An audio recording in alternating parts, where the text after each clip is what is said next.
Hey everybody, I'm live already. That was fast. It usually takes quite a bit for it to actually go live after it says I'm live. That was only about 10 seconds. Caught me off guard. All right, let's get right into it. And we're going to start with feedings of the fishins. I'm going to start on the goldfish pond, koi pond, whatever you want to call it.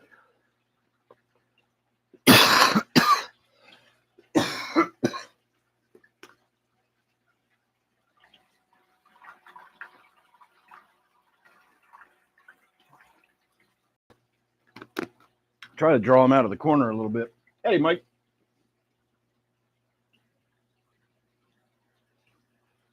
Zine. Mandarin, hello. Arc Knight, hello. Laura, hello.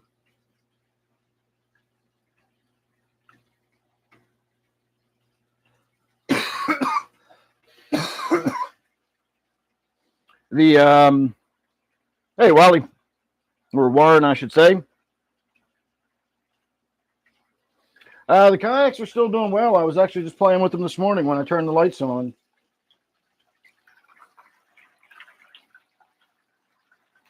I probably have to take them out from time to time and clean them.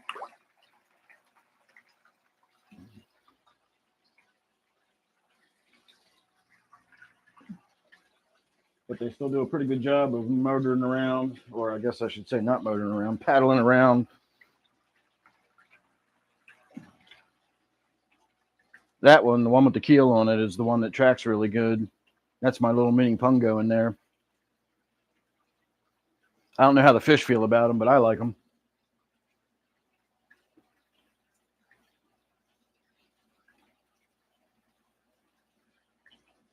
So Laura, we just pulled the planter with the banana in it out from behind the yew bushes where it was sort of shoved behind there. And so while it's had plenty of warmth, it hasn't had any direct sunlight on it at all. I still think it's probably late enough in the year that if it was going to do something, it would have done something. Hey, Christopher. So I'm not expecting much to happen. I asked the missus about it if she wanted another one, and she said not really. We don't really have a place for it, and the overwintering of it is difficult, etc. So we're probably just going to pass on getting another one if this one doesn't come up. I'm debating whether or not to gently dig into it. Yeah, to see if you've got any little babies in there, like you're saying. But I think it would probably be better for me to just leave it alone rather than dig in there. I've done that before with marijuana seeds. Waited and waited and waited, thinking like, God, is this seed ever going to come up?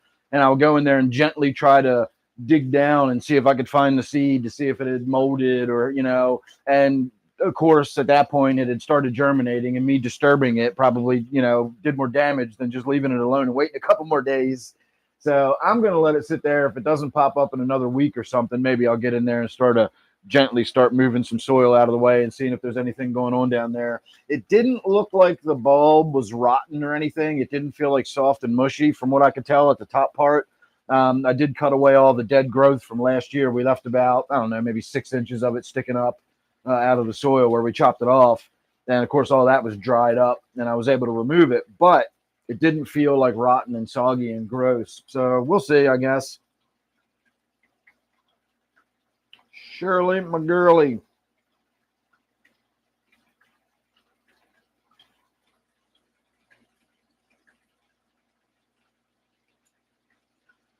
As far as getting anything done tonight, I think we might do a water change on the fancy goldfish tank, but that's about all I'm really up for today. Don't really need to do anything else, honestly. We still have the big filter change coming up. I've decided that it would probably be worth me doing an actual standalone video for that. It's one of those kinds of videos that I think just the title of it, I can probably get some views off of that. If I'm saying, we're going to have a look inside of a filter for the first time in a year, there's probably people that want to see what that looks like. And so rather than doing it on a live stream where you kind of had to be there to see it, and if you missed it, tough shit, I thought about throwing it on a live stream, and then I can go back and I can cut that part of the live stream out and make it a standalone video. But I think I would rather just shoot it as a standalone video. I can be a little more controlling about it. And so one of these days when I get around to it tomorrow, or I don't know, I haven't even looked at the weather tomorrow. If it rains tomorrow, maybe I could do it tomorrow. I can't work when it rains.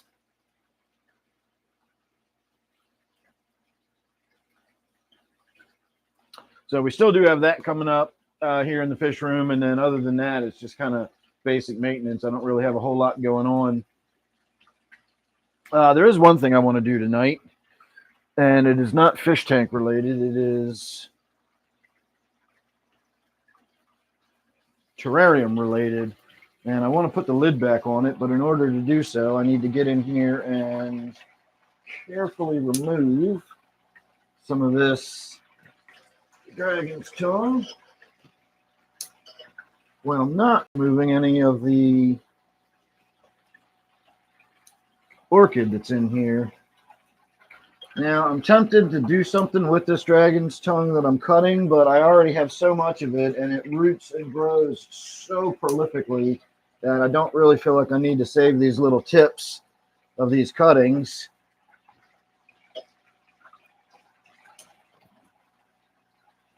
I wonder what would happen if we threw them in the pond. And I got a little bit of dead growth on this that I'm going to cut off. I'm not even sure what this is, but it don't look right. And we got some dead leaves and stuff that's falling into the bottom. We'll get those out. We could probably use a pair of forceps to do this, but I don't have any. Actually, I do have some, but I don't really think I need any. That's pretty cool looking. I'm digging what's going on in there. Hang on, let me throw this away and I'll show you. It looks like little teeny tiny English ivy growing in there. I'm not sure if it is, but it looks like little English ivy. See all the stuff up against the glass? And then, of course, that red and pink, or green and pink and white doohickey there is pretty awesome. So this is the orchid, the sort of yellowy looking broad leaves, and then all this other stuff. This is the dragon's tongue that I just snipped all that back. And again, you can see it's not shy. I got it growing out of there. We got it in 2 or 3 planters upstairs already. And I'm probably going to have it growing in the pond here pretty soon, since I just threw a lot of it in there. Watch, it'll be toxic, and I'll come down here tomorrow and all the fish will be dead because they ate the dragon's tongue. Oh, well, I guess we'll find out. Live and learn, as I always say. Now that we have done that, I can take a little bit of water, add it back to the environment. That looks about right. And we can put the lid back on that finally after all this time. I'm not sure what to do about this end is growing down into the water. Should I leave that growing into the water, or should that come out? That spider board. I'm not sure how that would do growing down into the water like that. But we'll see, I suppose. And look at the difference between this moss here. This is like regular, mossy moss. It looks like moss, has a mossy texture. That has that nice mossy texture to it. That's kind of what you think about when you think about moss. The hell is going on here? It's moss. I don't know if it's just really wet or if it's a different species, but it feels more like a sponge than moss. It's really strange. And I don't know what it is. I don't know what species it is. It looks like it's got some of this. This is actually Java moss. I know it grows like mad crazy underwater, but it has the water to support it. In the atmosphere, terrestrially, it does not do that. Let me pull some of this dead shit out of there. Terrestrially, it grows like this. It grows in mats. You can see, you can pick it up in sheets. And it's really dense and thick. But that's Java moss, believe it or not. So possibly some of this darker stuff that's trying to like stand up in these little spikes, perhaps that's some Java moss that's growing in there. But I don't think this is Java moss. I don't know what it is. It's weird. And then here's that other spider wort I put. It's growing like crazy, as I kind of suspected it would. I almost shot a yard tour video today. The gardens are coming in. The yard looks lush. It looks really good this year. But by the time I was done taking my tour myself and walking around looking at stuff, the sun went away. It was a beautiful sunny day, and then it wasn't even just like a cloud overcast. It like the whole sky was overcast and just basically wrecked the day as far as video was concerned. So I did not get any video. And I will say before we move away from the position we're in now, for my music tonight, I will tell you the very, very last thing I listened to right before I went live was not anything like I had been listening to. We'll go over that later. But this will give you a pretty good idea of what I was listening to right before we went live. See if you can guess what I just listened to. That should be a pretty solid hint there. Oh, I just saw that shark. Sweet. I have been looking for days, ever since Shamu pointed out that the shark he gave me hasn't been seen by him in any video recently or anytime he's been here on the live stream. I've started looking for it because I haven't, it was kind of like, I haven't really noticed it either. And I've been looking, and I've been waiting to see that shark for 3 days. I was even in here this afternoon, like looking for it in the tank. I didn't stick my hand in there or anything, but I was definitely looking for it. And did not see it anywhere. And I just saw it make an appearance. It dashed around behind a rock and hid, probably cursing itself for being seen by me because it's been doing a damn good job of hiding.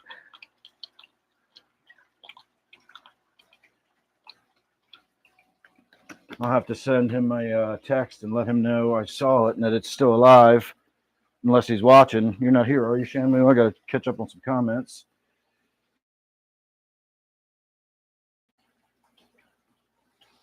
Oak leaf ivy. Okay, so it is a kind of ivy then. I thought it looked like little teeny tiny ivy. Hey, Bob. I'm going.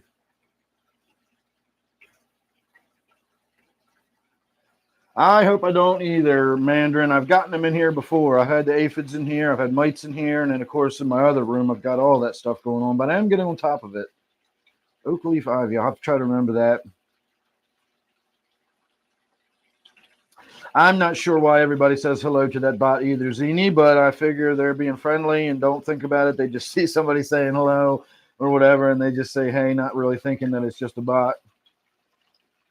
1 year already, Shirley? Holy crap, time goes by fast. Oh, so my fish aren't going to die. Well, that's nice to know.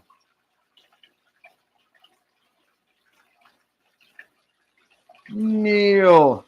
Sticks. No, not sticks.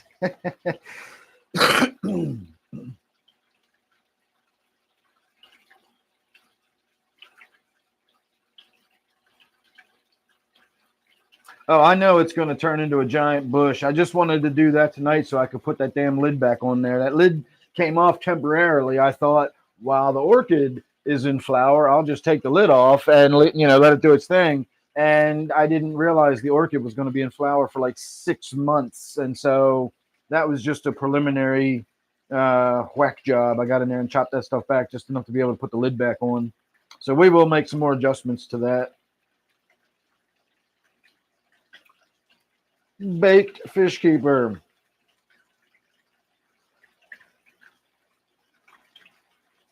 I really honestly couldn't tell you. I know you're looking at my fancy goldfish right now, but I don't have like experience with fancy goldfish. I just got these and I've only had them for a year or two. I barely know the differences in the ones I have. I know one's a peacock oranda. One's a fancy peacock oranda. That's my black one there, Wednesday. She's my fanciest of fancy fishes. The other one with the red head and the white body is an oranda. And then the one with the calico is just a fantail. And that's honestly really all I know about them. I would say if I was doing it again in the future, I would not buy the oranda simply because the wen, or the big brain sac, can get so big that you may have to do surgery on it. And I don't want any kind of fish that I might have to do surgery on it. I got into that situation with the puffer and his teeth. and it was causing me stress like nobody. Like I should not have to experience that kind of stress in my fish keeping hobby. So doing surgery on one of my fish is not something I want to do. So for that reason, I'd stay away from the Oranda just because of the big head blob. But as far as longevity, I honestly couldn't tell you. And considering a goldfish, a good healthy goldfish, can live decades, then it will be hard for me to say. Get back to me in 30 years, and I'll let you know. But welcome aboard, by the way, and we're getting ready to get baked up ourselves. I got 2 joints to smoke here. If anybody, can't believe nobody got that 2 joints reference. Hey, 310.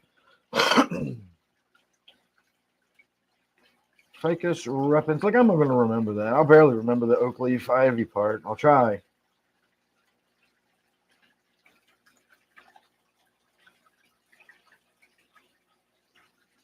Well, I'll have to show you the music clue, even though I already just gave it away. I just told people that the preliminary music clue for tonight is that. And that was the song I decided to listen to right before we went live, just because I would put myself in a better mind space than what I had been listening to. But if you can't figure it out from that, I don't know what to tell you.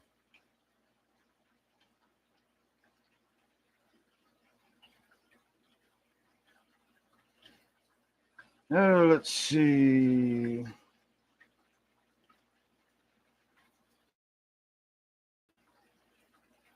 Yeah, I believe that a dragonfly larva or something in your tank could definitely throw things for a loop.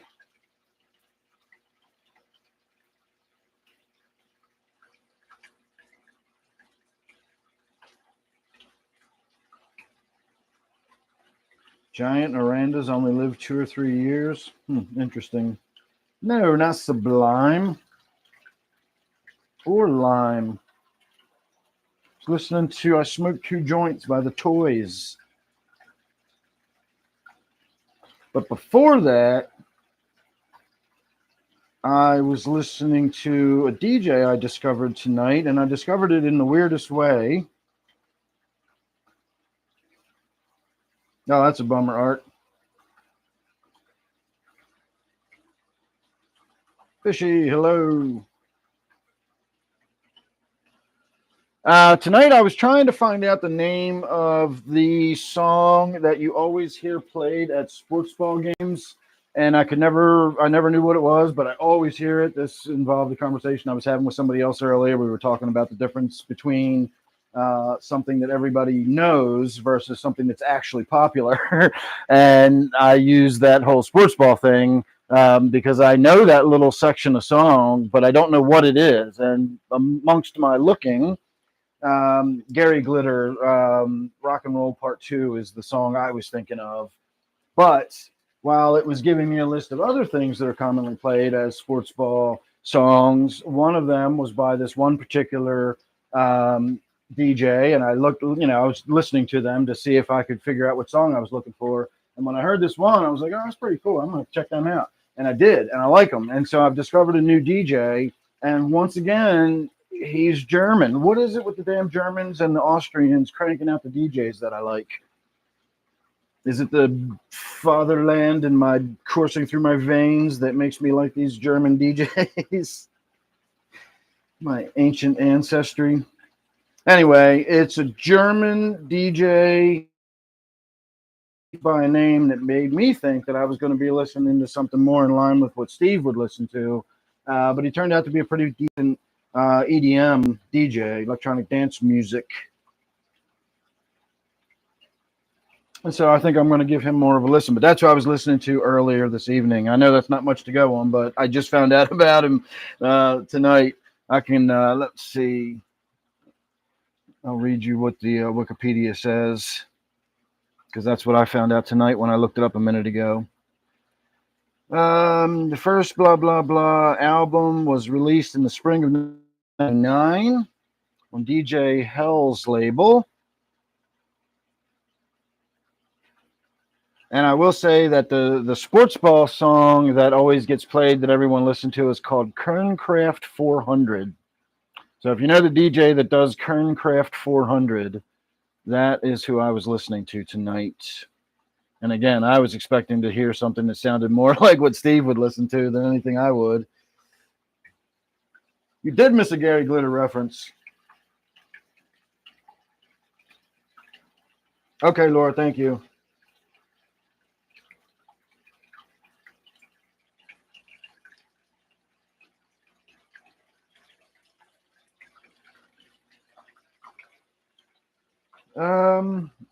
What did you say it was? I'll look it up and see what the Google has to say. Giant orandas.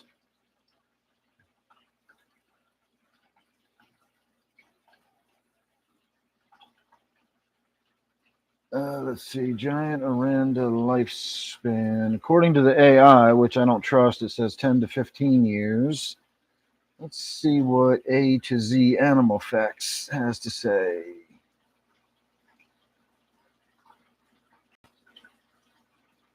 Let's see.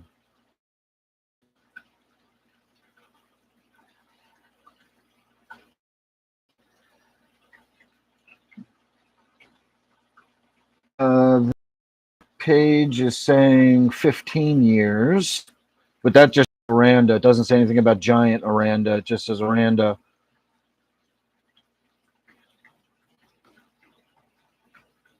I didn't know there was a difference between oranda and giant oranda.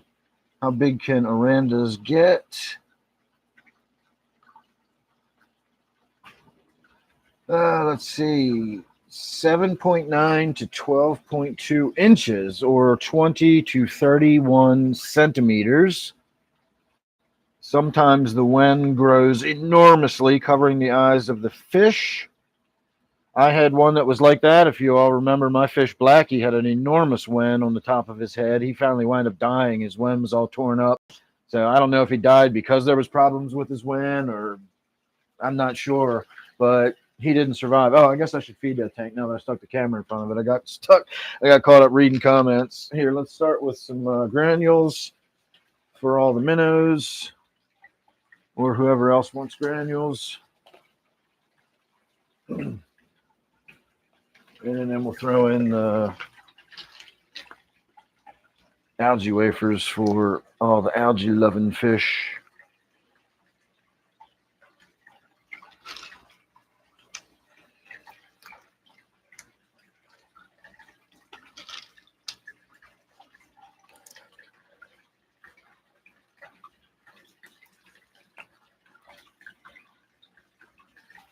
And that ought to be plenty.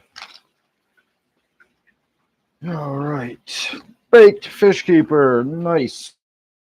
Ship. All right, let me get caught up on some of these comments. I saw a bunch of them pop in there.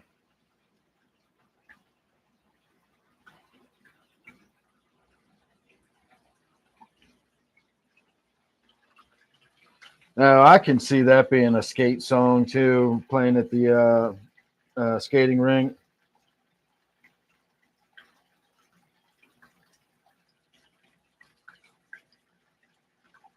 Those diving beetles are cool. I don't know what their larvas look like. 2 inches, good grief.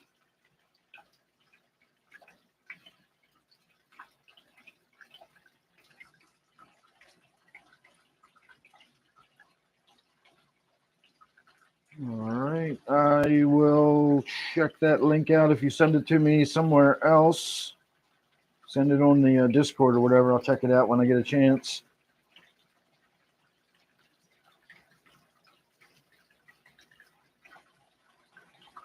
Yeah, I know there's a giant betta fish. I've seen those. They get like 6 or 7 inches long.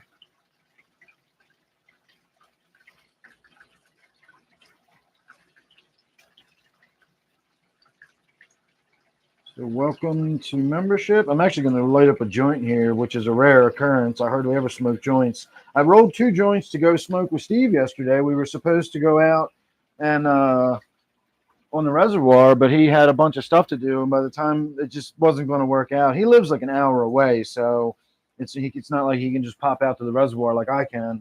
So I rolled 2 joints, but I was out there by myself all day, and so I never did smoke them. I caught some fish though while I was out there.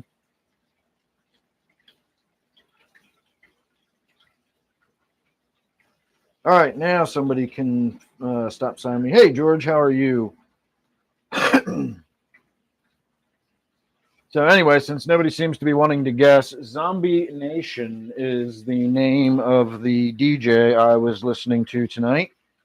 Oh, and we've also got some hash oil to collect, and we're doing an experiment on it. So this is my joint I'm about to roll. Somebody keeps saying that the art of joint rolling is dead. I rolled a smaller joint this time, so it's a little more manageable, and that's not my best work, but I mean, that's a hand rolled joint, and that's one of my smaller ones. So I don't know who thinks that you can't roll joints anymore. I can.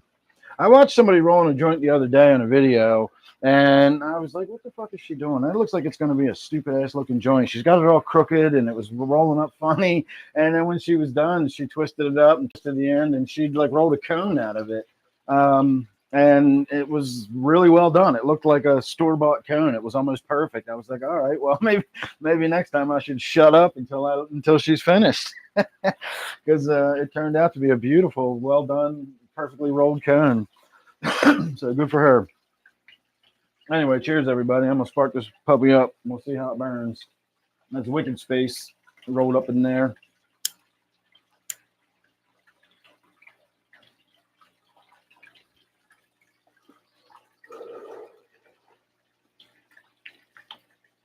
I probably could have rolled it a little tighter. It's kind of getting mushy and loose as I hit on it already. That was my first hit. Oh, I can already feel the coughing coming on too. Maybe we're not going to smoke 2 of these tonight. I'm not much of a smoker.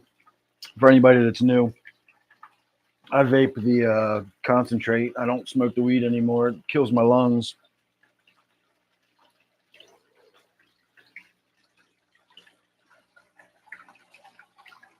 Well, I mean, I say I don't, but obviously I still do.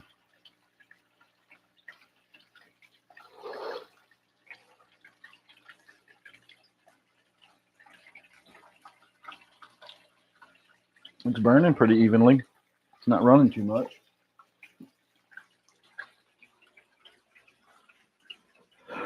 All right, let's move on to the next tank. I don't want to spend all night feeding the fish, especially if we're going to do a in the corner closed. No wonder all the smoke's just hanging in there. Let me go get that opened up.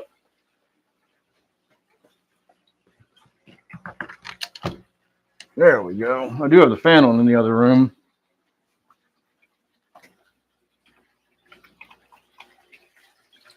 So the breeze should be pulling all the smoke out, but it was just hanging in the air and sitting there. I couldn't figure out why. That's why I had the window closed.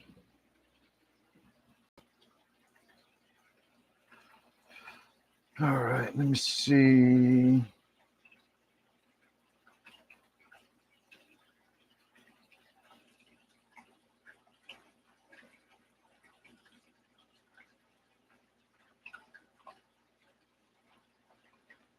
The silver dollars were just interested because I walked over there. They probably thought they were getting some food.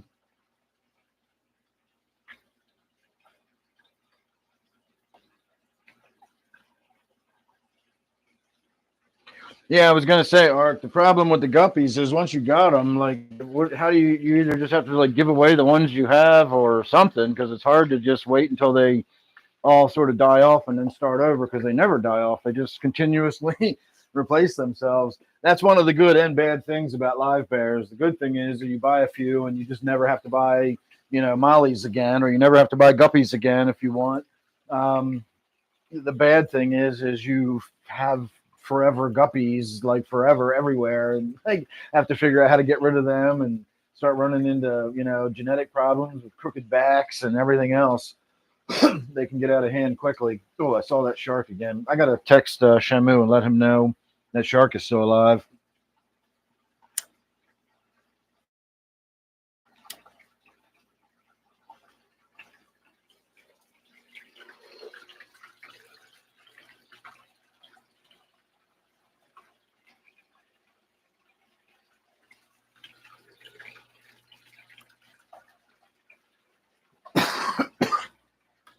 Still working on that joint.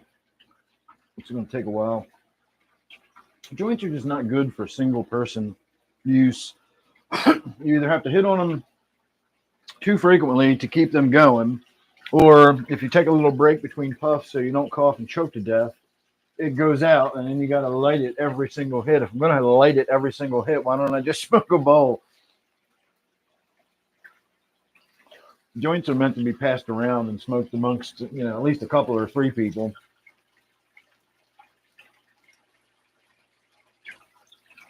And I don't believe in smoking little pin joints that are little personal size joints. What's the point? Just put it in a bowl and do 2 hits and call it good.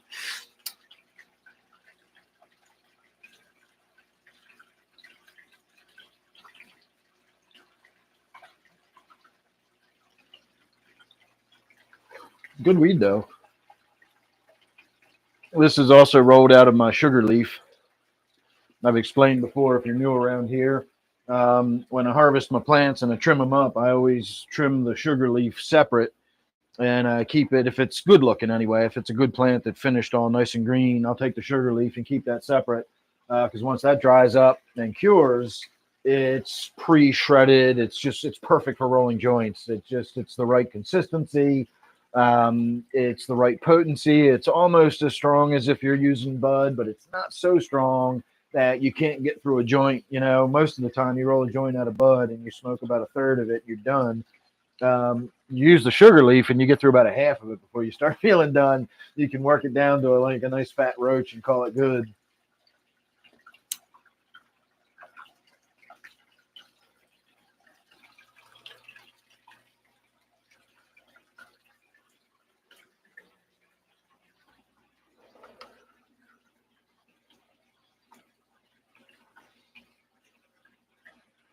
All right. 50 rice fish. I'm going to have to get rice fish one of these days. No, bong hits are definitely my way to go if I'm going to smoke bud. I got like 4 different bongs in the other room.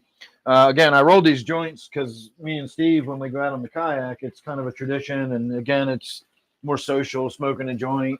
We park our kayak side by side, or we'll sit on a log or something like that. And it's, nice, cute little Norman Rockwell painting of us sharing a joint.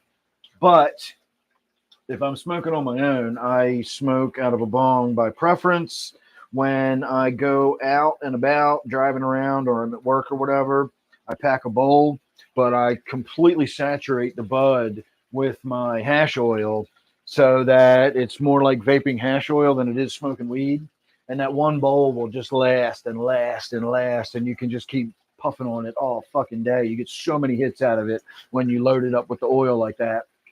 Because again, you're not really smoking the weed. You're kind of using the weed as like a matrix to hold the oil. And then as the weed burns ever so slightly on the edge, the oil that it's holding sort of vaporizes.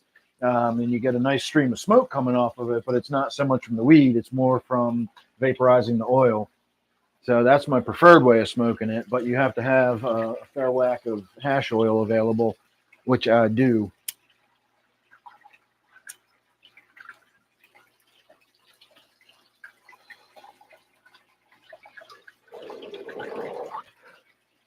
But just straight up smoking it, I would definitely put it in a bong. That's my everyday smoking go-to kind of way of smoking.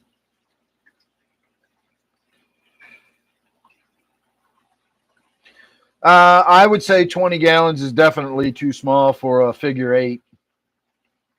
I had my figure 8 in a 40, and even the 40 seemed a little on the small side. Do puffers eat hermit crabs? I don't think a figure 8 would eat a hermit crab. I can't guarantee that, but I don't think it would. I'm not saying it might not try to nip its legs or something if it got the chance, but I don't think Butterbean would have. But Butterbean was also very mild-mannered. So I don't know if that holds true for all of them. I don't think it would, but put a great big asterisk next to that.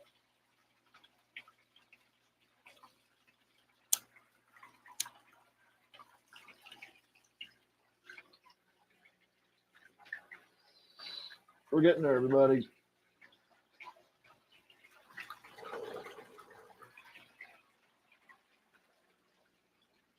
Still working my way through it.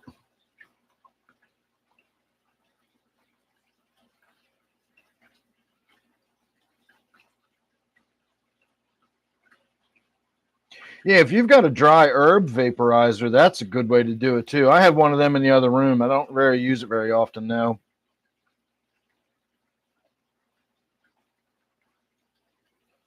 Hey, Frank. Yeah, I don't know exactly how those diving beetles feed, but I know they're vicious little bastards.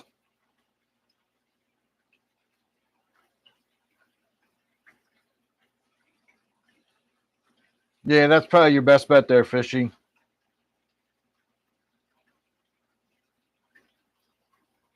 Deb, how are you? They probably do taste amazing. Yeah, like I say, I could see them going after trying to bite the legs off of a crab or something like that. I don't think Butterbean would have done that, but he ate the hell out of snails. I know that. All right, I think I'm going to put this joint down. We do have another one that I can smoke later. But again, we also have a surprise. We're going to look at some hash oil I made today.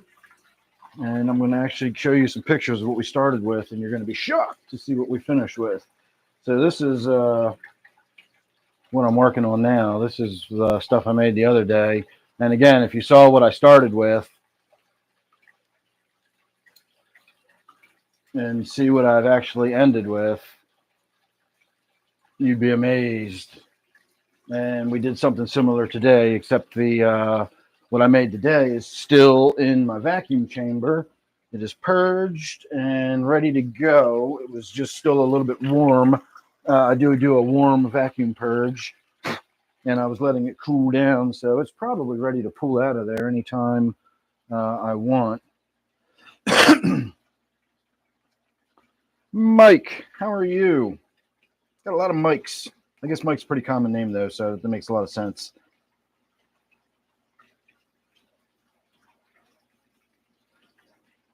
Oh, you got a mud skipper? Those are awesome. I love the mud skippers.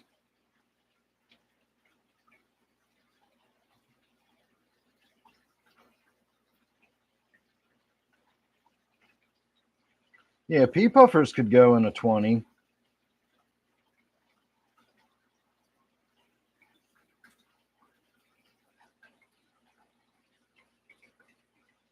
We've been chatting about all kind of stuff, Laura. Been struggling without my stop signs. All right, I'm gonna do a hit of this now. This will be a man size, manly man hit.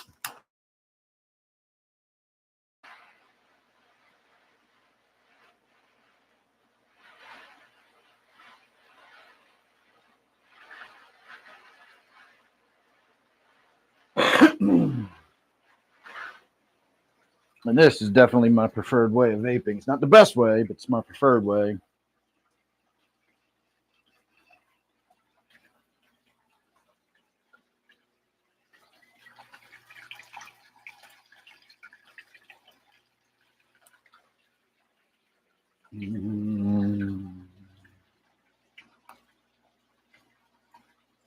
Oh, so much better.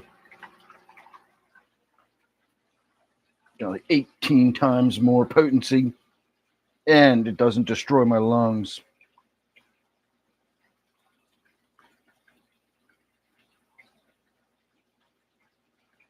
I will tell you why. Thank you, Zini.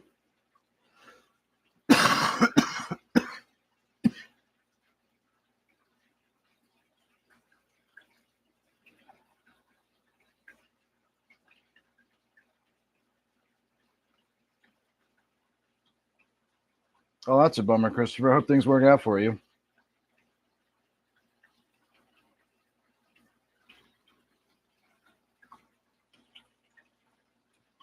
Your God can't help you now, Zini. All right, I was asked why this tank is not level, and it's funny. My wife just asked me about that the other day. She said, "Come, can you come in here?"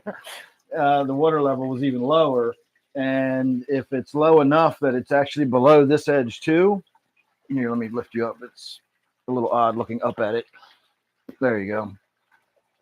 So you can see the water level is still above the plastic here, but if it's below the plastic but close to it, And then you look at this end. I mean, even as it is, you can already see the gap.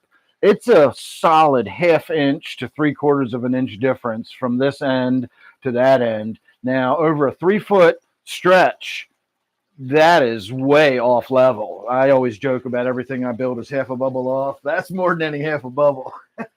So what I did was, as I built this shelf, I originally built this whole entire shelf. You can see it's all one long piece. And all I had on it was the 90-degree brackets that mount to the wall. And I had it that way for a while. You see those 90-degree bracket? That's all I had holding this entire shelf up, was a bunch of those. But eventually I decided, you know what, maybe I should put uprights in there. And you can see I've got the upright with the 2x4 brace holding the top up. And so I decided I would do that along the line, and I would put those 3 or 4 of those in, and that would really give me some seriously solid, backup. And that's what's really holding all the weight now at this point. So, as I was saying, everything I build is half a bubble off because I'm terrible at building stuff. And so when I cut the little length of 1x to go in on this end, it came out just a gnat's whisker too long. And instead of trying to shave it down a little bit, I put it in and sort of wedged it as straight as I could. And then I took a rubber mallet and I just whack, whack, whack on the bottom until it forced the bottom in and stood it up.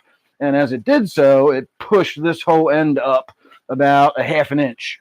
And so if you look at the whole thing, it's kind of hard to tell, but it comes straight down, and then right at the end, it kicks up like a little tiny ski ramp right here, and it causes this tank to sit just off level like that. But it's been like that for 12 years now. So, I mean, I was told by somebody in a panic 10 years ago that the weight difference, it was going to break the seal, and that glass was going to come out the end, and the tank was going to come apart.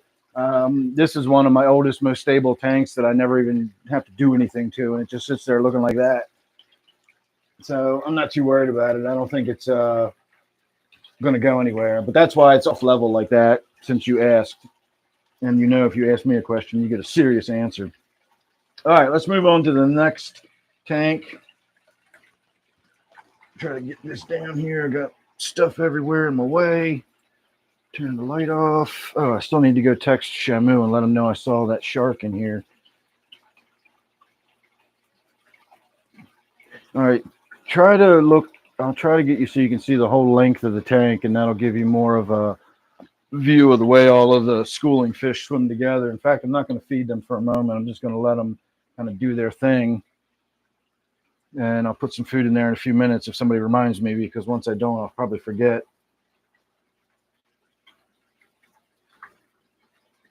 Hey, Mary.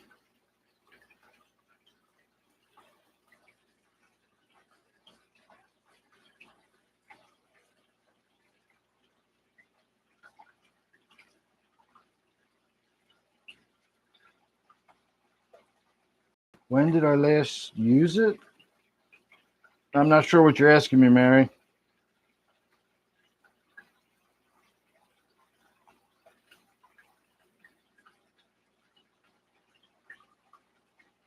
Busy driving around blinding people. I'm going to have to go out there one of these days. That boy drives me crazy.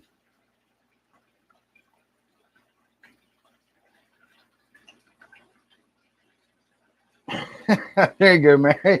That makes a lot more sense since it wasn't for us. He brake checks people. He flashes his high beam at people. He does all kind of stupid crap that's going to get his ass in trouble one of these days. But I do need to text him and let him know that fish is in there. It's funny. The other day, my wife said something. I mentioned Zini, and she thought I was talking about Shamu, because I had said my son. I said my number 2 son, and she, of course, she knows, Brandon is my son. And she said, the guy out in California? I was like, oh, no, that's my number 1 son. I said, this is Zini. He's my number 2 son. I said, Brandon is the one that's 26, but acts like he's 13. I said, Zini is the one that's 21, but acts like he's 77. So you guys have it backwards. He's definitely older, but you'd never know it by talking to him. And I'm not talking shit. I'd say this stuff to him all the time, and I'd say it right now if he was here with us on the live stream. So again, I'm not trying to bust his chops. I'm just telling it like it is. Damn kid's gonna make me come out there. Back in high school, wow.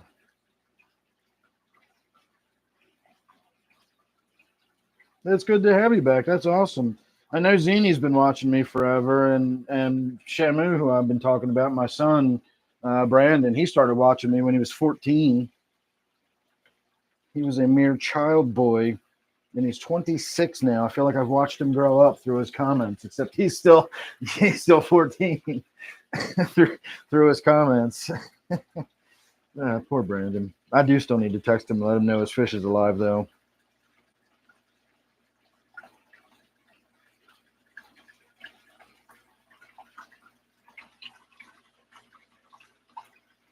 He's going for a ride in the pools.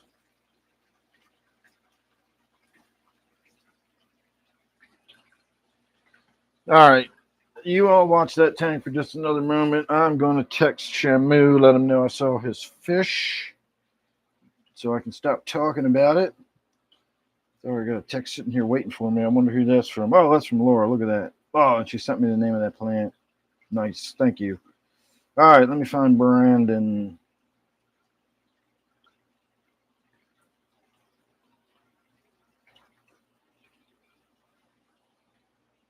All right. Brandon has been Brandon. All right. So since I have my phone here in my hand, let me get these pictures out.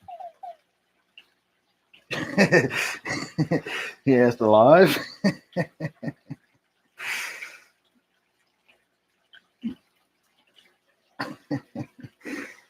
All right.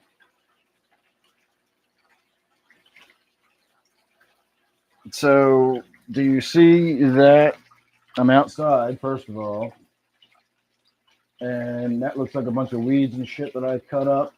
That is a plant that started out having mites on it.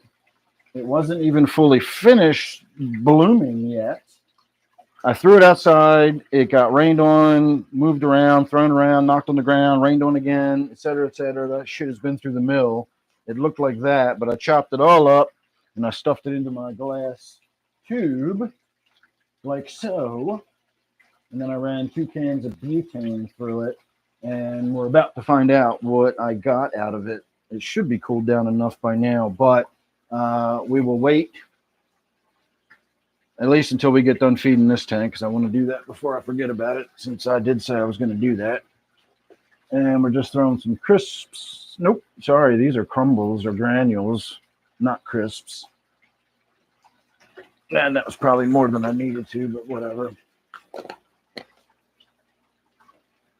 All right, speaking of which, I'm going to do another hit of this, because this stuff that I already showed you, that really golden, beautiful stuff a few minutes ago, same scenario. It was 2 plants at the same time, went outside. They were side by side in my tent. So more or less the same deal with that, and that's what I got. But this other plant went through a lot more abuse, because I made this batch like a week ago while that other plant's still been outside getting kicked around and rained on and shit. So we'll see how it actually turned out. It looks pretty good, but we'll see what it actually tastes like and see what it does to my brain. This stuff, like I said, is pretty damn good. It's not amazing, but it's pretty good.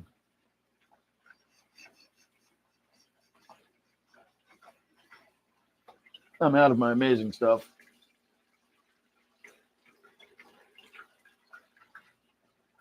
And I've also been looking while I was looking for the shark.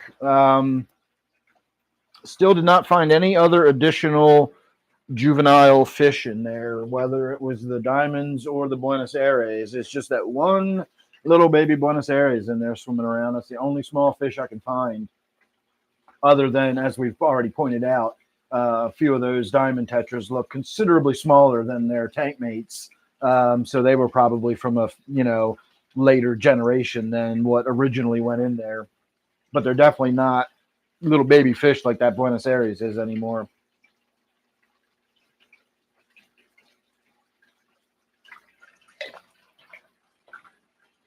Man, for the fan being on and the windows being open, the air is sure not moving through here. I guess the door's open, so it's pulling air through the entire house at this point. Let me go close that. Oh, yeah, I can feel the breeze coming down the steps. Cool little moth on the wall, too. Oh, good grief! It sucked the door closed. I didn't even. I was pulling it closed. Just the suction from the fan caught it and pulled it the rest of the way. Let me turn the fan down a little bit. Being that it only has that one small window to draw air through at this point. But if you look at the smoke under the lights there, you can see it's moving now, whereas it was just hanging there before. So we're definitely getting positive ventilation. Yay. All right, let me see what Shamu said.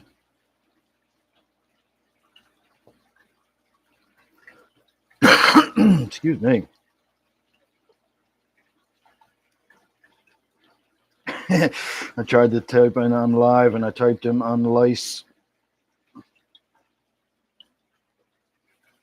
Fortunately, I try to read my texts before I hit send, and so I seldom have to do a lot to correct them later. All right, let me see where I was. Mandarin, neither of them are my actual son. I just call them that because they are my spiritual sons. Did Cecil pop in somewhere? Where's Cecil?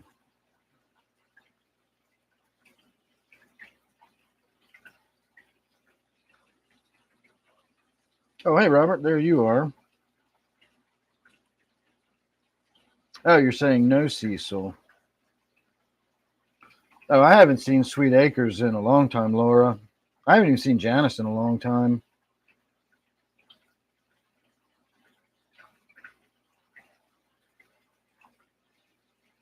Well, you guys hear me say it all the time. I see everybody like comes and goes, and like I'm the only one that I feel like that's just been here the whole time. Everybody else comes and goes. Everybody else is transient. It's the one I'm the only one that actually lives here.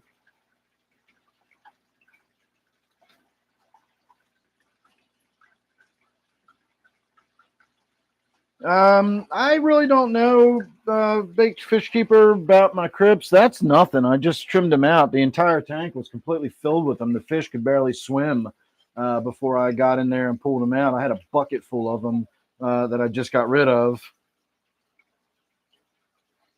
I have a lot of light in my tanks. I put plenty of food. I'm not crazy about doing a lot of water changes and stuff, so they get plenty of nutrients. And I am patient. I'm able to just leave plants alone and just let them do their thing for months without bothering them. And that's what plants appreciate. Next to electrolytes, of course, because everybody knows plants crave electrolytes.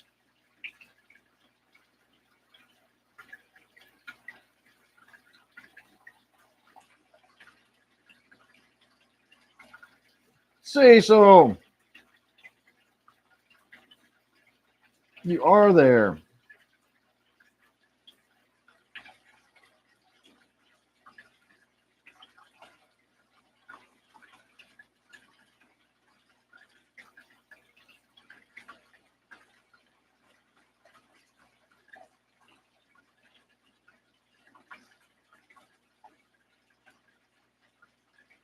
I'm just getting caught up reading here, everybody.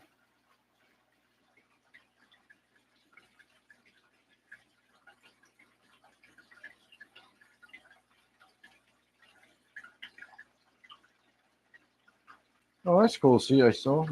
Cecil, you'll have a good time, hopefully. Ian, electrolytes are what plants crave.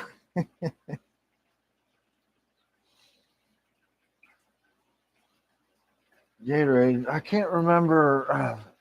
I know it. I can't. It's on the tip of my tongue, but I can't think of what the hell the plants actually crave in the movie.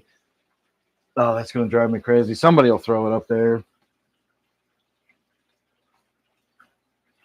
Oh, thank you, Christopher. All right, let's move on to the next tank. We'll have a look at the Gourami tank. Throw some food at these guys.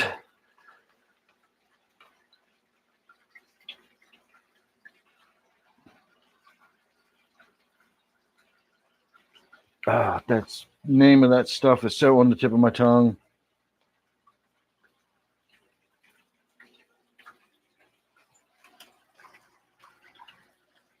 Brondo? Is that what it is? Is that what plants crave? Brondo? I think that's what it is.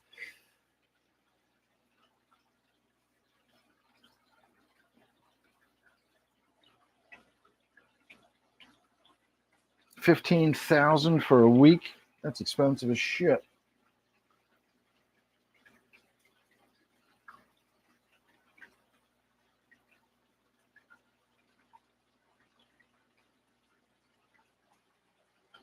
All right, you enjoy that. I'm gonna have some iced tea.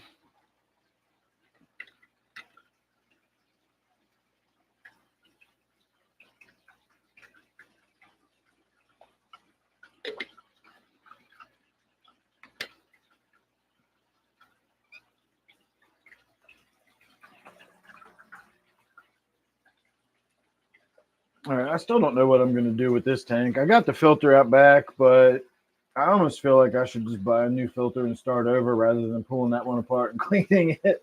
But as far as I know, nothing's wrong with it. I just have to get in there and open it up and clean it. And it's been sitting outside for a while now, and I can only imagine what the inside of that thing is going to smell like.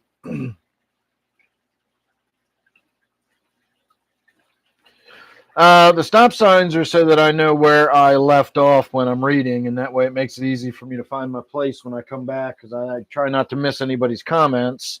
And without the stop signs, I just have to kind of scroll and read and sort of figure out where I was. So if somebody leaves the stop signs for me, it makes it a lot easier. That was Laura's brilliant idea.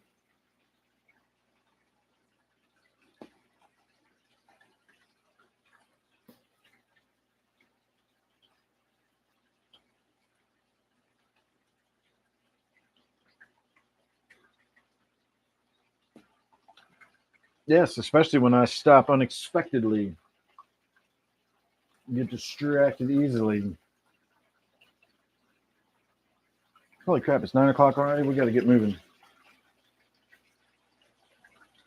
I guess we don't have to, but I didn't want to take a whole hour to get all the fish fed. There's really not a lot going on in here.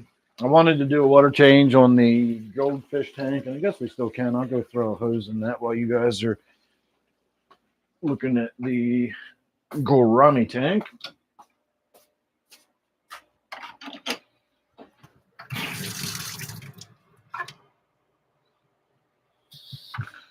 The 40-gallon tanks don't take very long to do water changes on. If you're familiar with the way I do things, you know I do big water changes typically. I can because of my water chemistry. And so my mentality is if I've got the hose in the tank and it's draining, why do a small 10-gallon water change when I can do a 70% water change, you know? If I had a reason for doing small water changes, then that would be one thing, but I really don't. So it's just makes sense to just do a big one while I'm doing them. I've sort of gotten my tanks in the habit of getting massive water changes, but less frequently. And with the 40s, it doesn't take a whole lot of time. And honestly, it doesn't really need a water change. I'm just trying to get myself in the habit of keeping this tank a little cleaner. I had some issues with one of the, and I don't know if it had to do with maybe needing to step up the water change schedule a little bit, but it certainly can't hurt. So until I'm sure that fish is out of the woods as far as getting any growths and stuff on it, I'm going to go ahead and stay on top of the water changes a little more frequently. But again, on the 40, it won't take long. By the time we're sitting down, I'll be filling it back up. Now you can see how much crud and shit is all swirling around the tank in this. That's my main complaint. The water chemistry's fine. It's, you know, there's no ammonia buildup or anything, but this is all the kind of shit that would get trapped in the filter if it had a filter running on it. Realistically, I mean, technically it kind of does with that little hang on the back, but that gets clogged up really fast, and then it just bypasses it, and again, sort of acts like a power head more than anything. So it just, part of it is the fact that it's a very heavily stocked tank. There's a lot of fish in this tank. And part of it is also the sand bottom, that like the sand, just there's nowhere for that stuff to go. It just sits on the surface. And as soon as the fish dash around, and as you can probably tell by the way those loaches are, darting and dashing and chasing each other around and going under stuff and around and behind things, they stir up a lot of shit. Those loaches really are very active fish in the tank. They're fun to watch, but they just stir that shit up constantly. So we'll do something about it. Again, it's not being harmed in any way.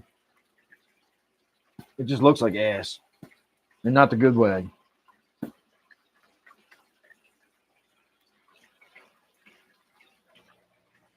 Look at that fish looking at the food hole.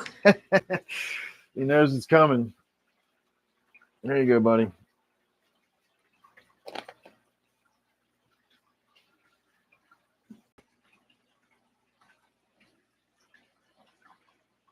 All right.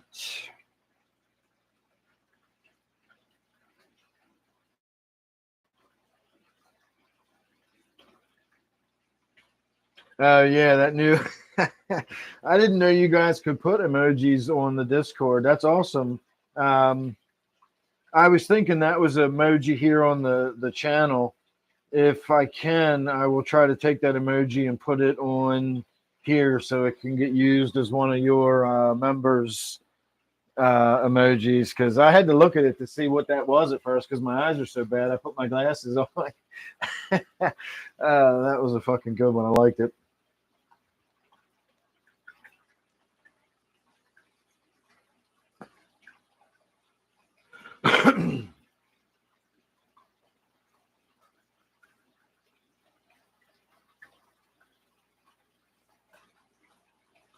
I don't know what to tell you about that fishy. I don't know what to do with the blenny there.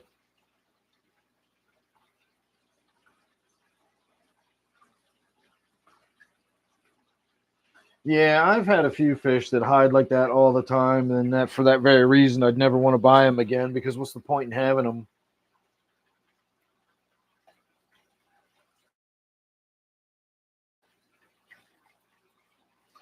A 75-gallon? What would I personally stock with it? Discus would be cool, but I already have discus, so I would probably do something different. A 75-gallon, I'd have to think about that for a while, what I would do. I'm tempted to say if I just blam, like had a 75-gallon in front of me all of a sudden that was empty and I could do anything with it, that might be my opportunity to get like a larger puffer or an Oscar or something that I wouldn't, that need to keep in a community tank necessarily. My problem with buying new fish a lot of times is I like community tanks and you're really limited on stuff. Like I don't have any tank anywhere that I could just put an Oscar in if I wanted an Oscar someday. Or, there's just a lot of fish out there that I'm limited to because all my tanks already have a lot of fish in them. So if I was starting with something that was empty and starting from scratch, that would give me the opportunity to possibly do a species only tank or a single specimen type tank. On the other hand, that's not really my thing. Otherwise, I'd probably have done that by now. And that always kind of bothered me about Butterbean's tank. Even Butterbean's tank, I always tried to incorporate other fish into the puffer tank when clearly he didn't like having other fish in the tank with him. But it just seemed like a waste to have a 40-gallon tank with one fish in it. So I don't know. I would have to give that some thought. I would probably do something boring, like go with a bunch of fish I already have or have already had in the past or something. I'm too damn predictable in my old age. Poe is? Well, I grew up around Baltimore, so I'm very familiar with Poe. I'm sure he is.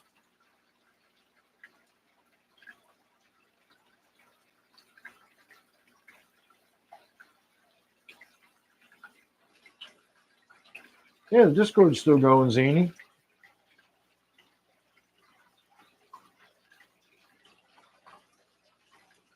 Let me see.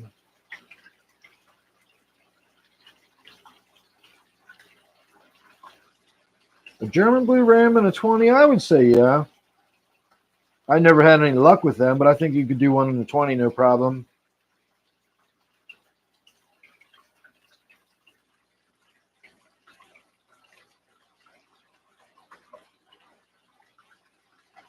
Yeah, I like the oddballs too.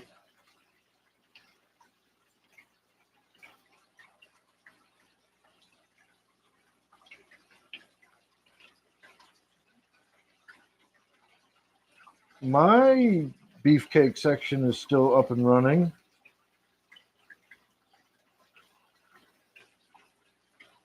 No, I'm not interested in doing the African cichlids.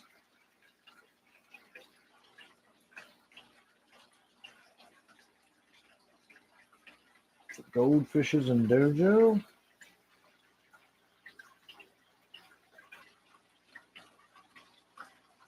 Yeah, I would think a ram would do okay. The Bolivian ram, they get a little bit bigger. A Bolivian ram might be a little cooped up in a 20. But I think the German blue would be, you'd probably keep a pair of them in a 20 as long as they were a mated pair. If they were two individuals that didn't get along very well, you'd probably run into trouble in a tank that small. All right, let's move on over to the next tank. We're going to keep the flow going since it's already after 9 o'clock. It does not feel like Sunday night. I know this tank is dirty. It gets that shit grows on the glass so fast. This tank has a lot of light in it too. And I swear the poorer quality LEDs breed garbage growth in your tanks. I've talked about it in videos before. I don't have the science to back it up necessarily because I don't know how these lights are made, but I know that if you use lights that have a lot of green, a lot of yellow in them, your plants will, your aquarium will tend to have a lot more algae and cyanobacteria and growth like that. And this is one of those tanks. I have two cheap LED shop lights on it. For all I always talk about them, these floodlights that I have hanging over so many of my tanks, they have a really, really high quality light. It's a lot of light. And so, a lot of light can also breed algae in your tanks or help cyanobacteria grow. But shitty light really helps the cyanobacteria and the algae grow. The algae and the cyanobacteria, those really primitive organisms that you utilize photosynthesis, I'll say, because algae is not a plant, neither is cyanobacteria. They are organisms that photosynthesize to get some of their energy. That's as plant-like as they are. And they use a lot of the greens and the yellows. And so if you're using really cheap quality LEDs that don't have a nice broad spectrum, or they're the RGB LEDs, 1/3 of the light in there is just green light shining into the tank. And so it is just conducive to a lot of algal growth and whatnot. Not necessarily always the case. If we look back at my 55 there with the crypt in it, that doesn't, that tank ticks over pretty nicely. And that just has a Walmart shop light on it. I paid, I think, $12 for it. So unless Walmart's using some really, really nice quality lighting in their $12 shop lights, that would be an exception to the rule. These, again, are cheap ass shop lights, and you can see how much stuff I get on the glass. Again, it's also a lot of light, and that in itself is always going to be problematic for growth like that.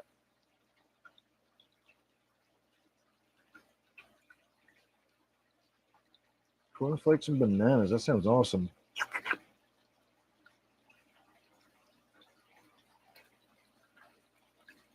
No, those shiners do that constantly. They're just really frantic fish.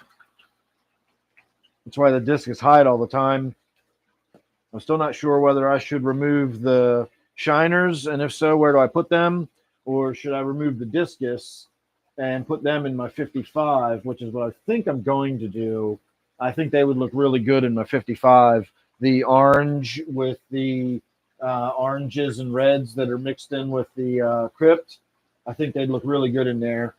Although the orange and the red might clash because there's a lot of red in the Buenos Aires, and they look really good in there. So that orange might actually really clash in that tank. I don't know. We can always try it. But something's got to give. Something. One of those fish has to do something differently. I don't like the way these shiners are in here. Just too frantic, and they're getting big. Especially this one down here. You see, he's the king dickhead in the tank. He chases everybody around, and they do this all the time. They never chill out. They never stop swimming around like this. Or at least every time I come in here, they're doing that. So it's kind of annoying. All right, we'll have a quick look. Really play with this one though. It always gets the Java moss all over it, but you can see it looks perfectly fine. It's still completely solid. It's not.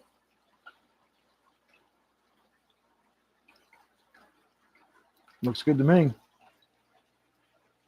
You never did tell me what kind of plastic it's made out of. If it's made out of the polyethylene, then it's, good to go pretty much forever. My kayak is made out of polyethylene.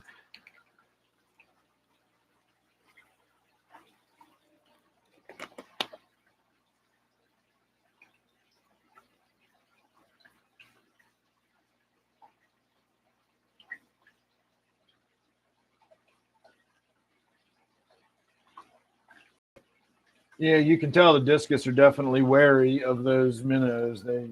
One of them one's a little more outgoing, and the other one tends to hide in the rocks a lot. That's why when I put food in there, I make sure it's a lot of food and it gets down on the floor. But the minnows are just they dart and dash every damn way. They're crazy in there. I need to go out and buy a 2-liter soda bottle and make myself a homemade fish trap and get them out of there. All right, I'm going to go wipe down the glass in the goldfish tank down there. You can see how much water is out of it. It's down about halfway. Maybe I'm getting on 2/3. So let me get that glass wiped down. Then we'll start filling it back up. And we'll get onto that last tank.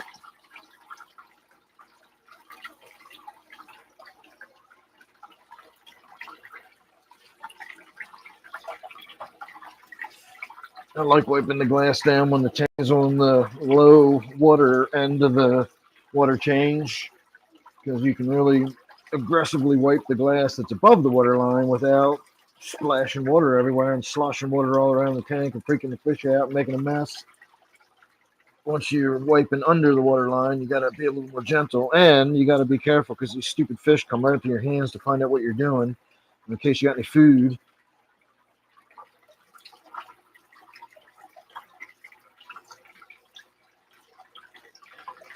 All right, that's going to be a nice clear tank when we fill it back up. Okay.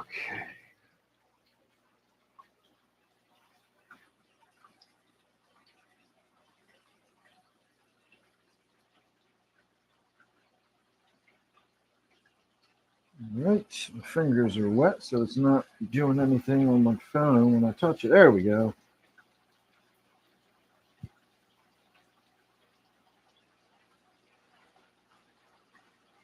All right, that's nothing I need to worry about at the moment.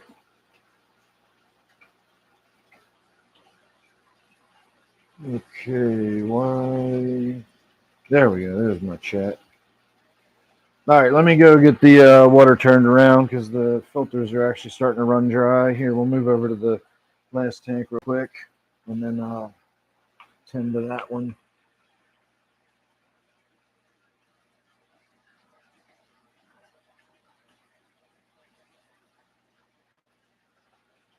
And we're just going to throw the granules in here. That's what happened to be in front of my hand.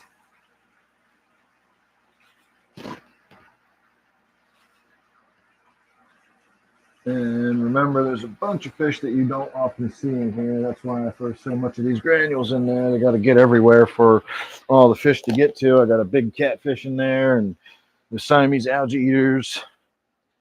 All right, let's get this water filling back up.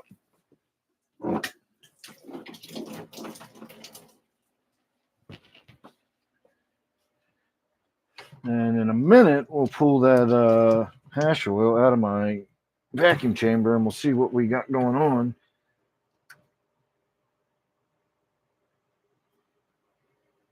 All right, we are now officially filling the tank again.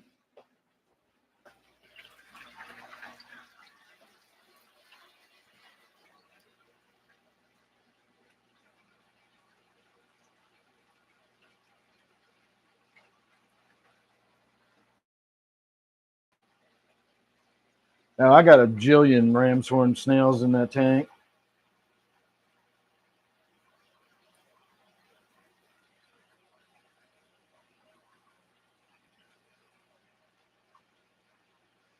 All right, Art, I don't know anything about that one.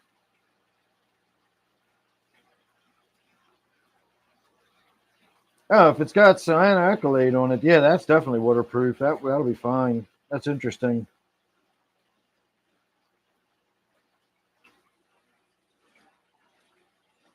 Oh no, Laura.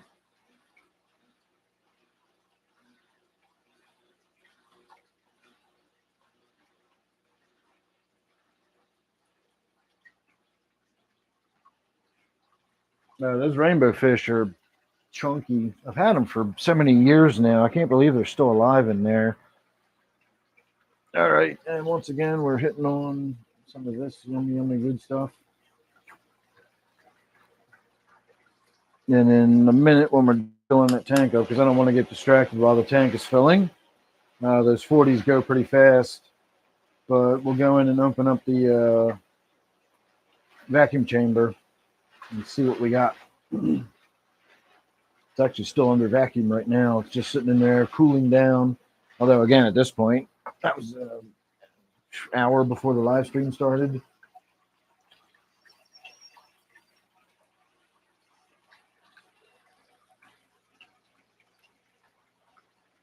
It was probably, well, maybe half an hour before. It was probably damn near cool by the time we started.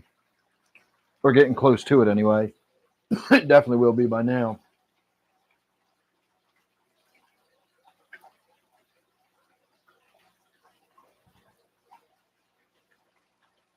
I've never seen anybody use the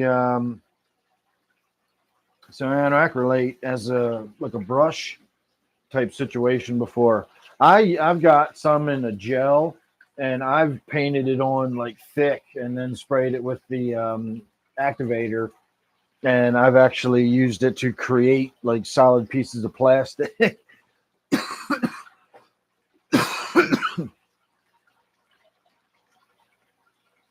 That is some underratedly useful stuff. Yeah, I'm sure it's a disposable brush. I guess you could probably try washing it with acetone. But I would tend to just assume that's going to be a disposable brush. And you definitely don't want to lick your brush while you're working.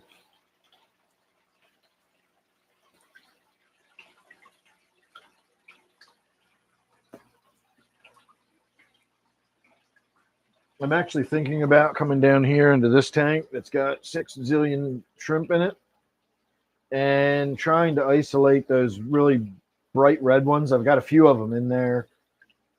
And if I can isolate the really bright red ones, I want to put them in a tank by themselves and let them start breeding and see what happens. It might be interesting. And this isn't even the tank that's got a lot of shrimp in it. My actual shrimp tank has way more than that. It's just cloudy, and it's just hard to see them. I need to get in there and get a bunch out is what I need to do. I've been saying that forever, but you know how I never get around to shit. I say it forever where I finally do it. Mike.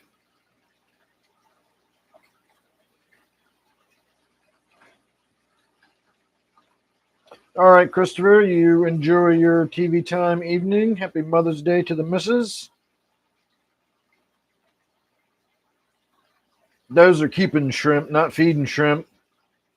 Although, if some of them do end up in tanks where they do wind up as food, I don't worry too much about it. But I do put a lot in tanks, assuming that some are going to get eaten, but a lot will survive. If you'll notice, You see the little one swimming right here. There's a couple more over there in the weeds that I'm sure you can't see. But a lot of my tanks like that will have shrimp swimming around in them if you look closely enough.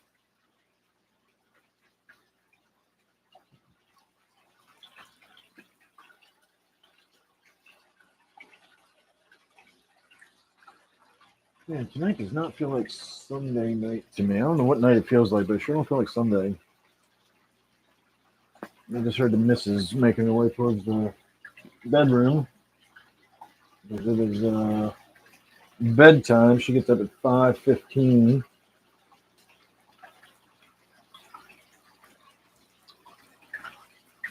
And when you're old, you need your sleep. All right, we still got about 4 or 5 inches to go with the fish tank filling up, and then we will move on. We'll get the concentrate out of my. Oh, can you see him?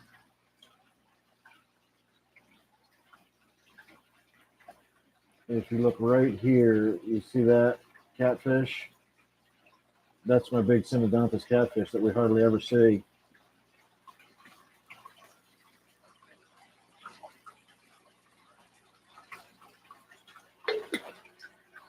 I know that wasn't much of a look at it, but I guarantee if I'd have moved the camera down that direction, it would have vanished. So at least you got a little bit of a look at it, and you got an idea of its size. It's amazing how those discus just get up here in the shadows, and then all of a sudden it makes the tank look empty. Like nobody's in there except for these two. These two live at this end of the tank. This is their sort of territory. These two, and then their little whipping boy, the one that always looks beat up and bruised, always hangs out at this end of the tank with the two fish that beat him up all the time, which is weird. So I think they've paired off, and they kind of keep all the other fish at bay. I think those are the two that breed or spawn all the time.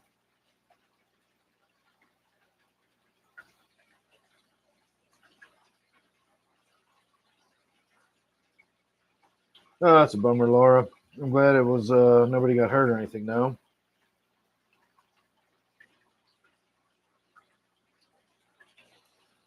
Tonight, right now, Mike, we are still vaping on that. Remember, I told you about that garbage plant that was out in the yard and got rained on and all that kind of shit. Well, that's what we're working on, and I will show you since you didn't see it earlier.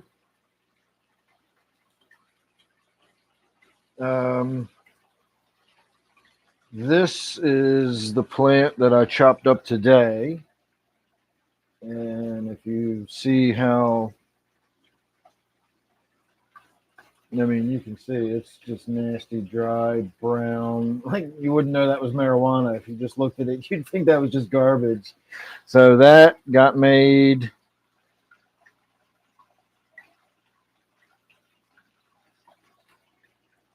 into that.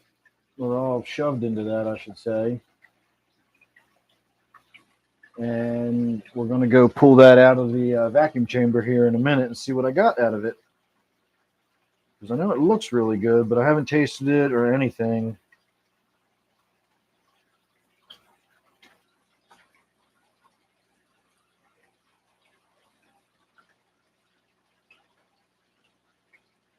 All right, I got 2 people saying Saturday. I'm pretty sure tonight's Sunday.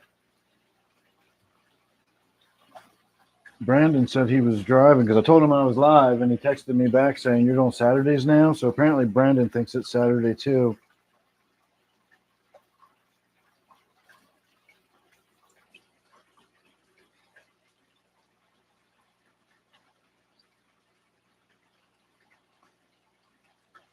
PB&J, nice.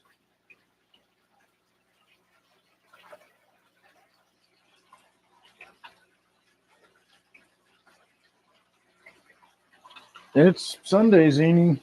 It feels like more like Friday than Sunday. I've got a whole lab in my other room where I make my smoky stuff.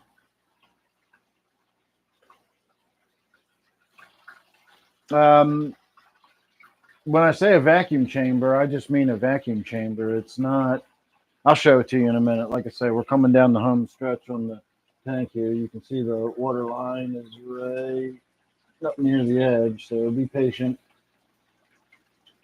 And I will show you my lab. We can also take a look at the plant I got growing at the moment. It's a super silver haze. And so far, I think I've managed to keep the damn stinking mites off of it, knocking on some wood, but it does not look like it's getting any mite damage at the moment. I've been working hard on getting the mites under control. In fact, I did a little rearranging and spraying today. I've put filters on my fans because apparently that's the way mites spread around. They just launch themselves into the breeze.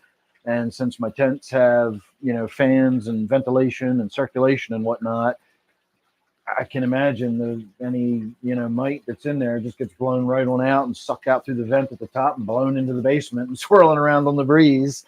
Could very easily get sucked into another tent or whatever, get on my plants somewhere.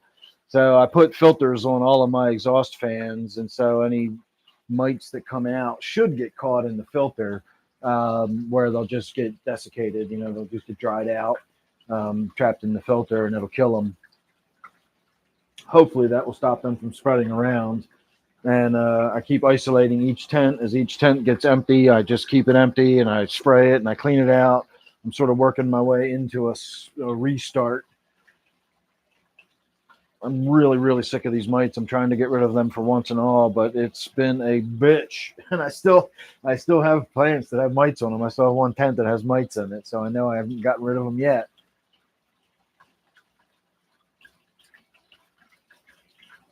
All right, I think we can pretty much call that good. I am going to top off the betta tank here in a minute, so you stand back here out of the way a little. One of the good things about having a pond in the basement is that I can use it as a place to dump my hose while I'm walking from one end of the basement to the other to put water in this tank. So that'll only take a moment or so to get that tank filled up. I'll get you back over here. And again, these little 20s, you can watch it filling before your very eyes. These 125s, when I do water changes on these, it's a little more time consuming. Can you see the catfish there swimming on the glass now? Where's my hand? Right here. Oh, hey, let me go turn that water off. Told you they fill up fast. Got distracted by the stupid catfish again. All right, we got it in time.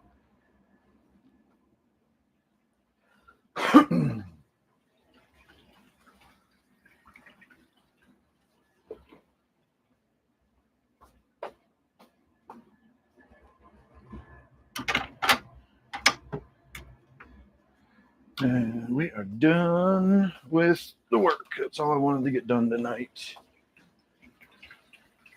All right, come have a look at this real quickly. All right, this is my vacuum chamber. That's what we're going to pull out of there and look at here in a minute. So we'll get to that in a minute. But that's my little heating element. This is my little distillation area where I distill down my, whether it's hexane or alcohol or whatever. And yes, my shit's all messy and whatnot. This is the super silver haze that I'm working on at the moment. That one looks really good. I'm really happy with it. I haven't had a plant that big and green in a while. It's still vegging. It hasn't even fully switched over to flowering yet. I just put it in there about 4 or 5 days ago. So I'm excited about that one.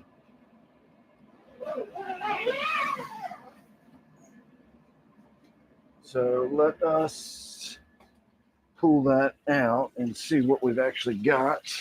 It should be stiff enough that I can just peel it off of there with my dab tool, but let's find out.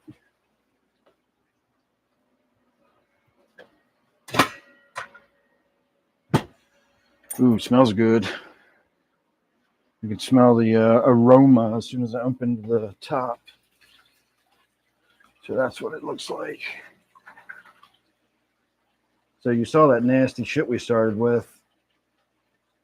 Now, it's not coming up in a sheet per se, but it'll peel up easy enough.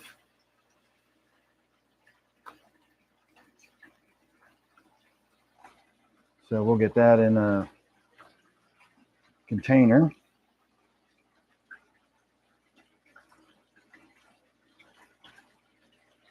Normally I would just heat the dab tool up and get it hot enough that it would drip off the end, but I'm standing here from the camera, so I'll do it this way. I'll throw that in my alcohol to clean it off. So that's what we got, and I'm going to take a puff off of that. So that, again, that was that nasty brown shit. I just showed you the picture of the stuff that looked like weeds that I'd throw away in the gutter. And that's, so let's see what I actually got off of that. Let me put this and this away. Man, it smells really nice. I think I'm going to be pleasantly surprised. I usually am. That's why I always recommend growing it for yourself. Even if you don't do it great, you get something that you can do something with. Again, I wouldn't necessarily smoke. Oh, I wouldn't have smoked that stuff on a, but what I just made out of it looks pretty damn good. So let's see how that actually tastes. And of course, I left my tablet and everything up here. So I'll get that. I think that's all I need. All right. So let us try this. It definitely smells good.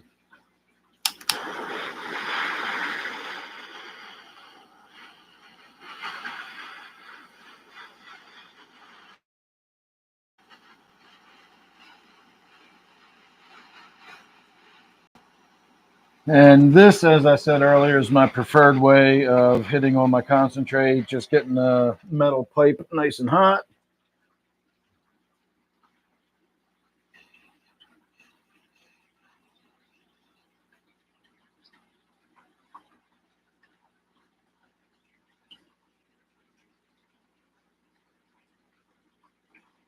And then I can do giant size clouds like that. I can tell that's not top shelf, but I think if anybody else, I just gave that to them and said, here, what do you think? Everybody would probably think that's pretty damn amazing. And like I say, it is in its own right, but when I take stuff that's like real bud, that's properly cured and, you know, all that, and then I make it into the concentrate, it's so much better than what we just got there. All right, let me figure out where I was.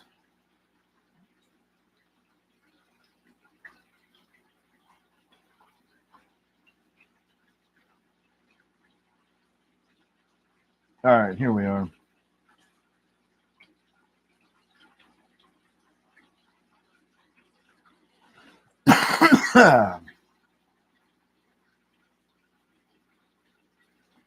Industrial scaffold building.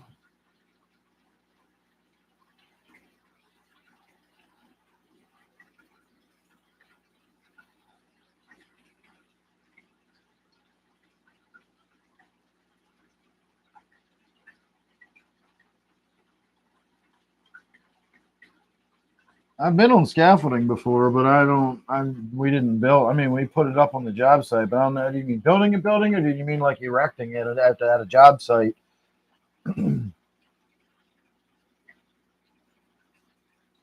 Banana trees and isopods, nice.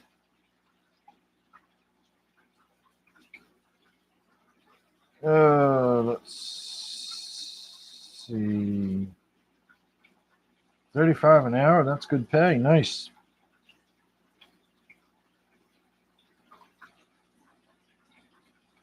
I don't know what AFK is either. Oh, away from keyboard. Gotcha.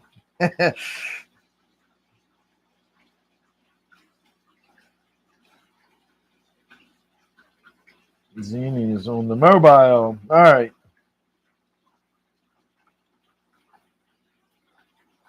Cheryl's boy toy. Hello. Yeah, that's that's probably not a bad idea, changing the screen name there.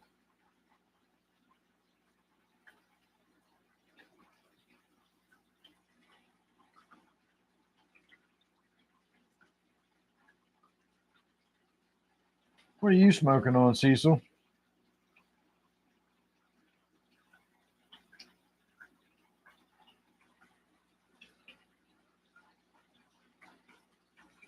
All right, thank you, Laura. No, the only scaffolding I ever worked on when I was a teenager, I did a very brief stint as a bricklayer's helper. And we just did standard, scaffolding we build the walls higher and higher. You did another layer of scaffolding and you went higher and higher on the scaffolding. But it was just standard pipes, on top of each other with the pins locking them in place. And then you'd lay your boards and runners on them. Um, a few harrowing experiences on them. When you're walking along and you think that the step is going to be there and it's not where you think it's going to be, even if it's only just a little tiny bit lower than where you think it's going to be, it goes down and you feel like you're going to fall forward.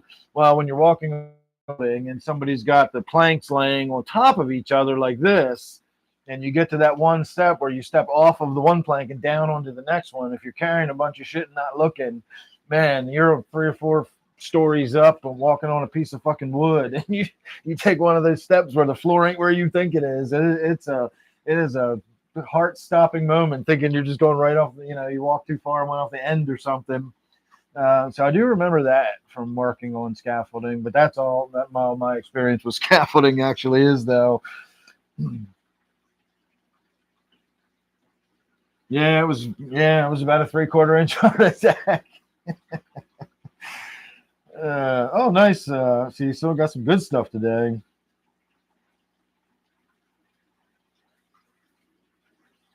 Oh, you'll need more than one hit to catch up to me, Cheryl, or Cheryl's board toy, or whatever we're supposed to call you.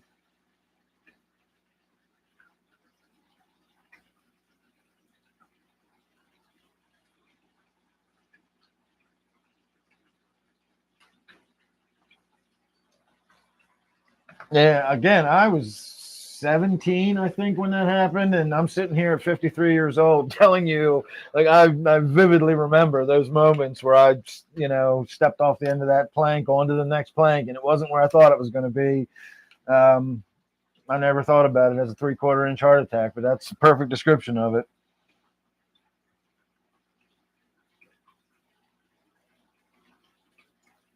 Yeah, a lot of you, Cecil, maybe not, but a lot of you would have had to start a long time ago to catch up with me. I think I started smoking weed. I can never decide when it was. I knew I was 13. Um, and so doing the math based on when I was born, I want to say it was 1984 when I started smoking, but it may have been as late as 1985. But I'm pretty sure I used to say 1983, but I don't think it was that early. Because I started smoking in the summertime, and my birthday's in December. So if I started smoking in the summertime of 83, I was still 12. So it would have had to have been the summertime of 84 when I started smoking. That would have put me at 13 years old. That's when I started smoking weed.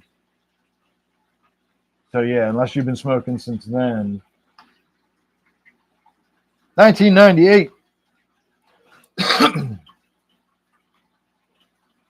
Started drinking alcohol at 11 and smoking cigarettes when I was 9. Oh, that's a bummer, Laura.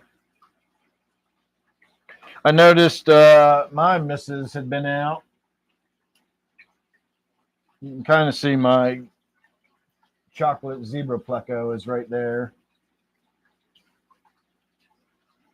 Not the Siamese algae eater, but the pleco behind it. It's a chocolate zebra pleco. My missus was out in the yard. I mistakenly planted bamboo in the yard 25 years ago when we first moved out here, and now we got bamboo gone rogue. It's coming up every fucking where. It grows down. It's sending runners through the yard. I was out there in the lawn tractor today driving over. It's that big around coming up out of the ground and huge. It grows 35, 40 feet tall. I like it for where it's supposed to be, but it's sending runners everywhere at this point, and it's getting out of control. So we're thinking about torching the roots. But I did see when I was mowing today that my wife's been out there apparently with a pickaxe, just digging and hacking at the roots and just trying to kill the fucking roots that are going down into the yard. So I think even though it will kill we don't really have a lot of grass in that part of the yard, it'll kill all the moss and surface stuff. I think what we're going to do is get my big torch. I got a big ass hand torch that throws a flame 4 feet long. Um, that should kill the roots. They don't run very deep, and if you torch a root like that, it should just roast it under the soil. So hopefully we can kill it where we don't want it growing just by cooking it. But we'll see. It'll be fun trying anyway because I love that torch. It's fun to play with. 1968. There you go, Cecil. Damn, I wasn't even born yet.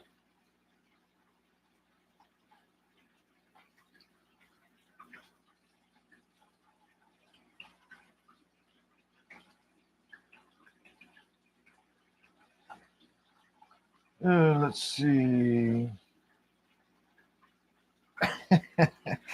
Yeah, I started smoking cigarettes way back in the day. I think it was still the 70s when I started smoking cigarettes.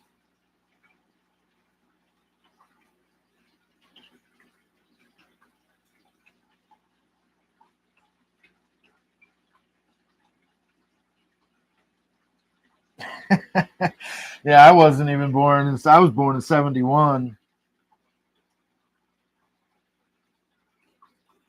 2017. God. 5 garter snakes. I don't find garter snakes in my yard very often.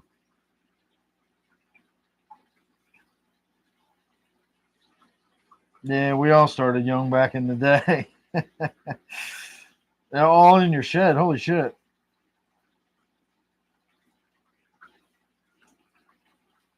A rototiller. I'm not getting a damn rototiller. Fuck that bamboo. All right, Mary, you drive safe or wherever you're doing.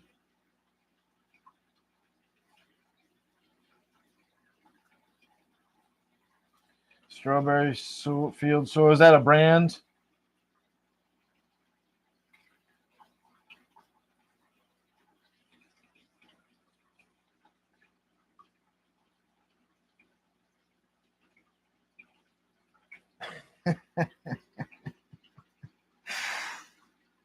He's slightly warmed over. He's a thawed out fish keeper.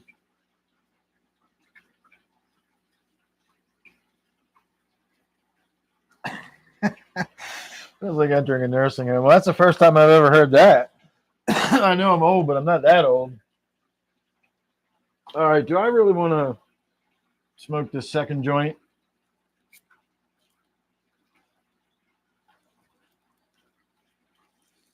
Not really. Maybe I'll just save that for the next time Steve shows up. I know you can't see that with the light turned off, but there, now you can see it a little better.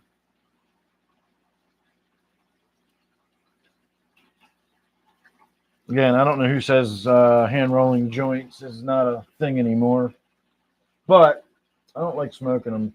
I think I'm going to keep hitting on that stuff I just made, get a better feel for that.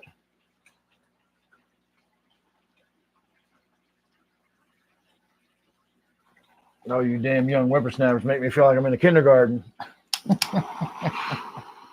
Make you feel like you're in an old age home. Come on, man.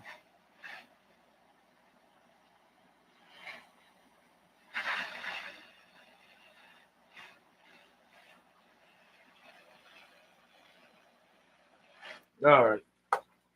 I know this ain't the best way of doing it, but it's the easiest.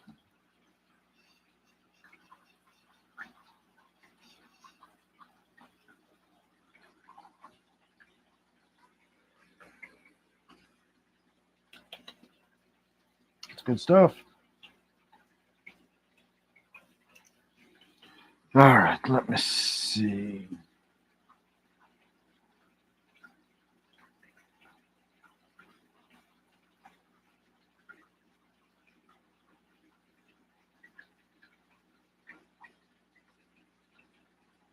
Oh, I got you, Laura. I always say slough, not shed. So that I got you. I was just thinking of the wrong thing.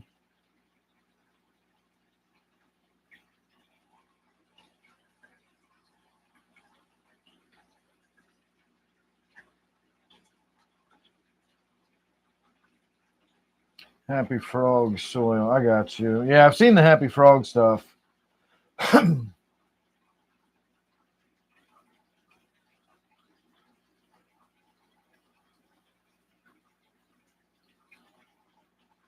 African dwarf frogs?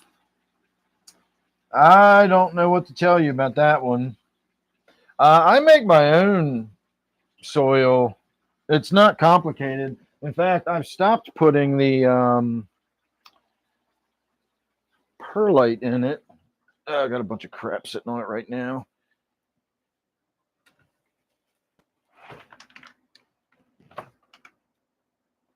But I make that myself. It's pretty good stuff.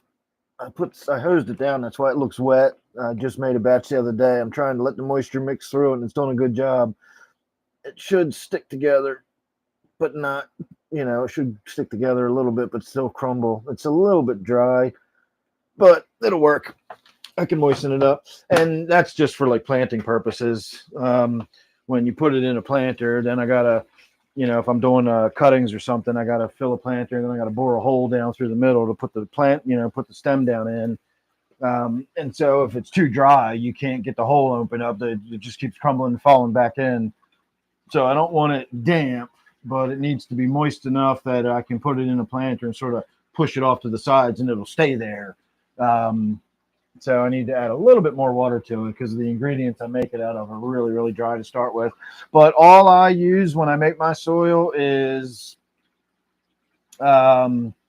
peat sphagnum and humus. And I just mix those two together in what I think is a proper proportion. I learned the hard way what is an overdose of. I used to use manure, but manure is a pain in the ass, and you gotta filter it or run it through some kind of a sieve because it's all got all kind of big chunks of wood and shit in it. No pun intended.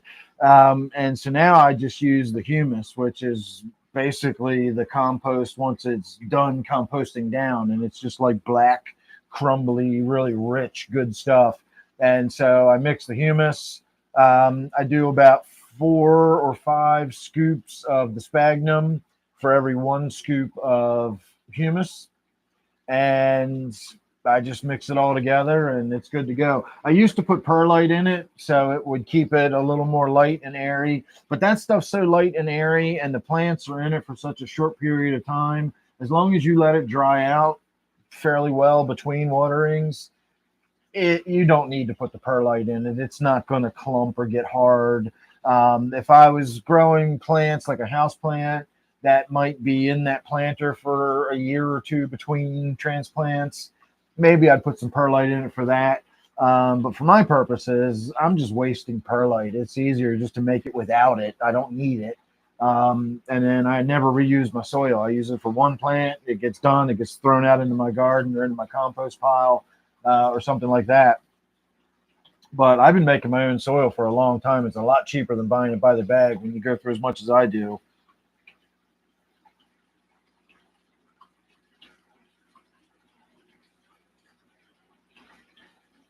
Let's see. Yeah, I've had the African dwarf frogs. They're little teeny ones. I actually have had them singing in my tanks before. That's pretty neat when they do that. But I never knew there was a controversy over what kind of substrate to give them.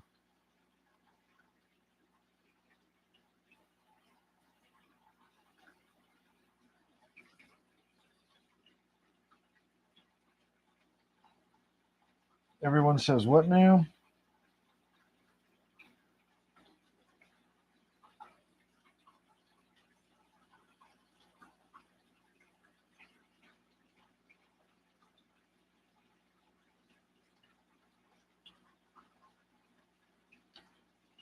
You used premium organic and mixed it with peat moss. What did you mix with the peat moss? If you're already buying the substrate, or did you get like the premium organic compost or something and mix the compost with the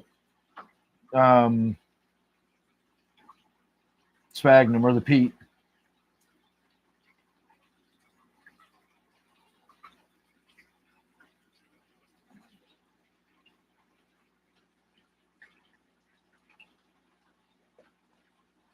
Yeah, Fox Farms is a good one. They've been around since I was in high school.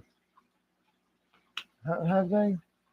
You know what? No, I don't think so. I think I'm getting my memories confused. A friend of mine that grew weed lived on Foxhall Farm Road in Catonsville. That's why I'm thinking of that. But Fox Farm's been around for a long time. I've always heard about them.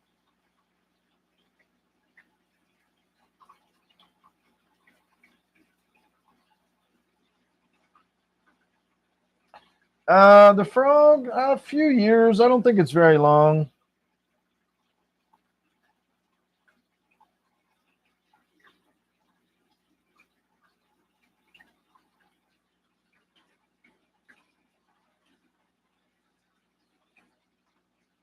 I don't know whether Serpa Design had them or not.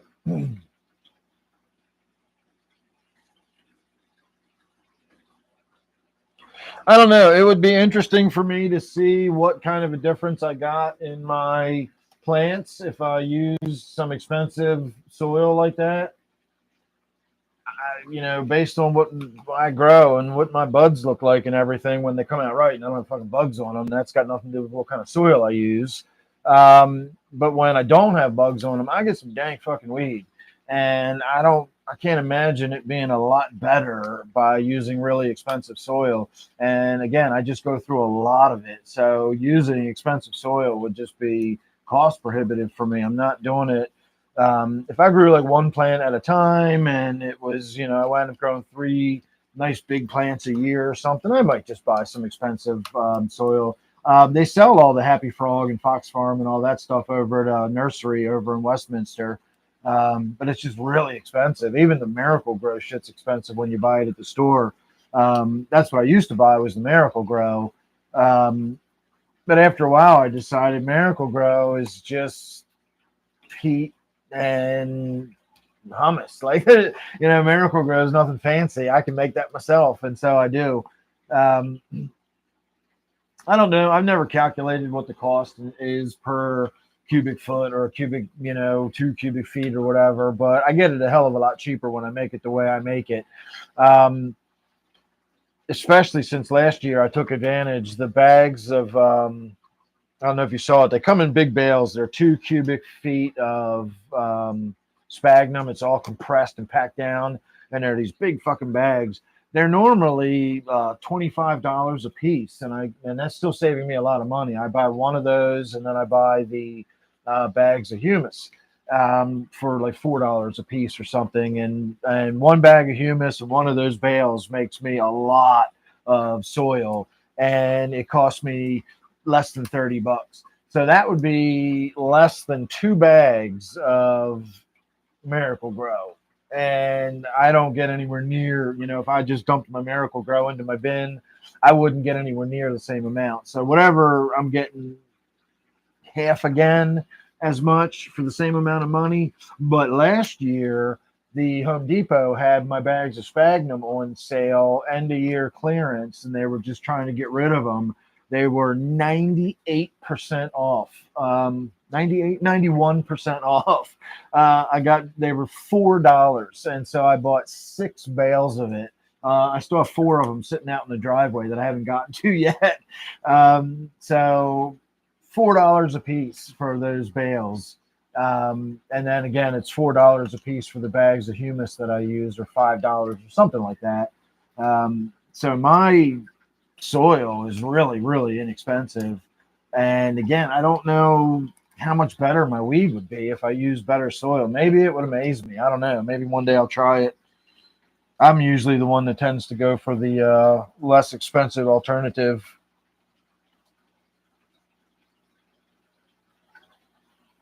Put some gold leaf in there.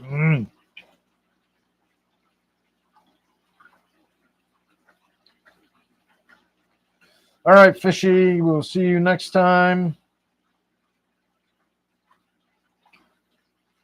Well, I would just take gold spray paint and just spray paint it gold because I have to do everything on the cheap.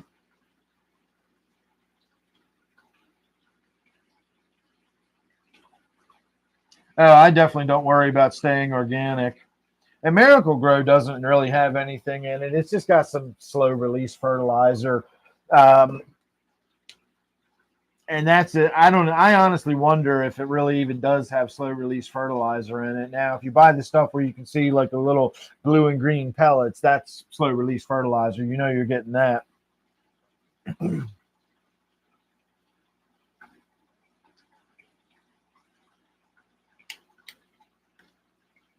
I didn't even think about that, Laura. It was like February or something. They had them out on sale. It was a weird time. I thought they were damaged bags, honestly. They were all sun faded and sun bleached. So, you know, they'd been sitting out on their, yard all year long. Um, but did you see the bag when we came in here? Do you know what I'm talking about when I talk about these big bales? Because they're not like bales of hay. This is one of the bags here. I've used about half of it now, but they come in just huge, big, square ass bags of peat. And it's just that. It's super compressed. It's powdery dry. Now look how dirty my hand is.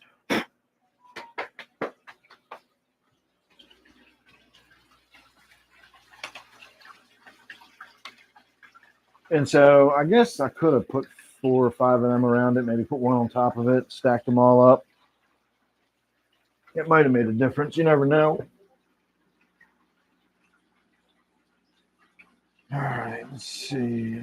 Somebody's making some comments. I think that's the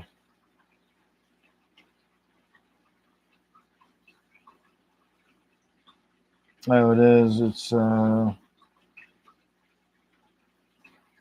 Shirley is posting on the Discord, and I'm getting notifications. That's why I'm hearing.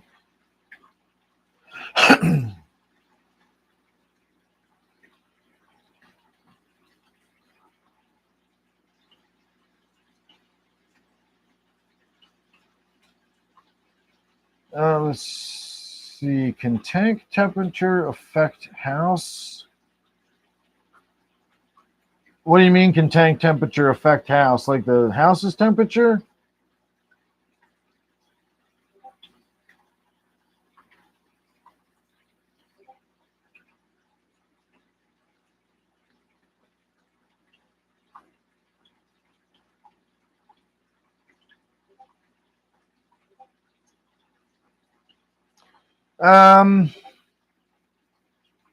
Oh, can the tank temperature affect how stability works? I got you. Oh, thank you, Art. I don't really honestly know. I'm not sure exactly how stability works. What are you trying to accomplish when you use it? You say it does great at 78, but on the unheated tank, it doesn't do anything. What is it doing? What are you checking? Like, what are you testing for after you do it? Because as far as I know, the stability is supposed to keep your pH stable, and it is also supposed to. It's a water conditioner, isn't it? When you do a water change, it's supposed to be like an ammonia blocker. And I don't think the ammonia blocker would be temperature sensitive, but if you're using a pH meter, those do need to be adjusted for temperature if it's not one that does an automatic temperature adjustment.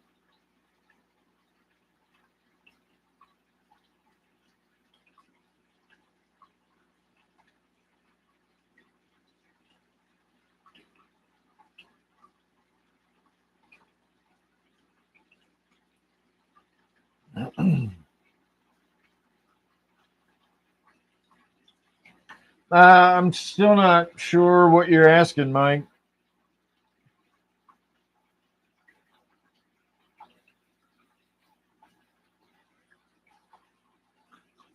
Again, I don't use any of those things. I do know a little bit about how the ammonia blockers work, and stability, I thought, was supposed to keep your pH balanced. So I thought it was just putting some carbonates in the tank to raise your pH or something like that. Again, I don't really know what it is supposed to do. I can look it up and see what it says and get an idea from there, but I'm still not exactly sure what you're asking me.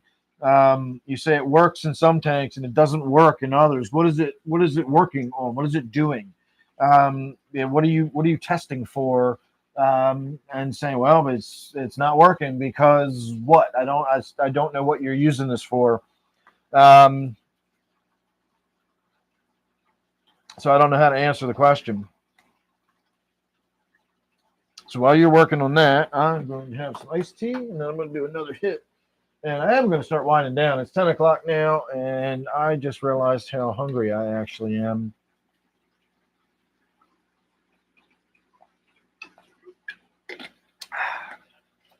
I don't think I've eaten anything today. Did I? I feel like I ate something earlier, but I don't remember what it was. Dropping ammonia levels. Okay. I don't think the temperature would affect how an ammonia blocker works. It might, but I don't think it would. I don't see how it would. Again, I don't know everything, so there could be some mechanism that's causing it to not work at lower temperatures. But I've never heard anybody say anything about having to use it at a certain temperature. I don't believe there's anything on the instructions that say it has to be used at a certain temperature. And again, just based on the way the ammonia blocker works, it's taking the ammonia that's in the water and it's forcing an additional hydrogen ion onto it. Is it hydrogen? Nitrogen. Is it nitrogen? No, it's not nitrogen either. Whatever it's doing, it's forcing it. It's been so long since I've looked into it. It's forcing another atom onto it, which changes it from ammonia to ammonium. I believe it's another nitrogen that gets forced onto it, but that will only stay there temporarily. The higher your pH, the less time it will stay bound to it, and it'll convert back into ammonia. So if your cold tank, if your 71-degree tank has a really high pH in it, then that will affect the ammonia blocker. But if it's got a very low pH, you can put the ammonia blocker in there and it'll block the ammonia for quite a while, several days before it starts unblocking again. But I don't really see how temperature would affect that.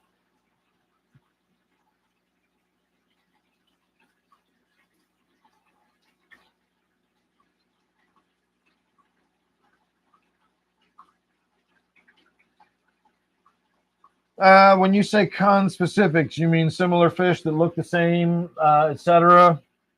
I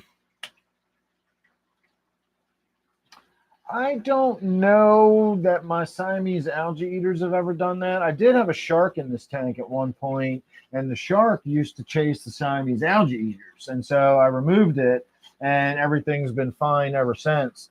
I don't really know that I've ever had any Siamese algae eaters with anything similar other than the shark. And of course, again, in that case, the shark was the aggressor. So I can't really answer that one either.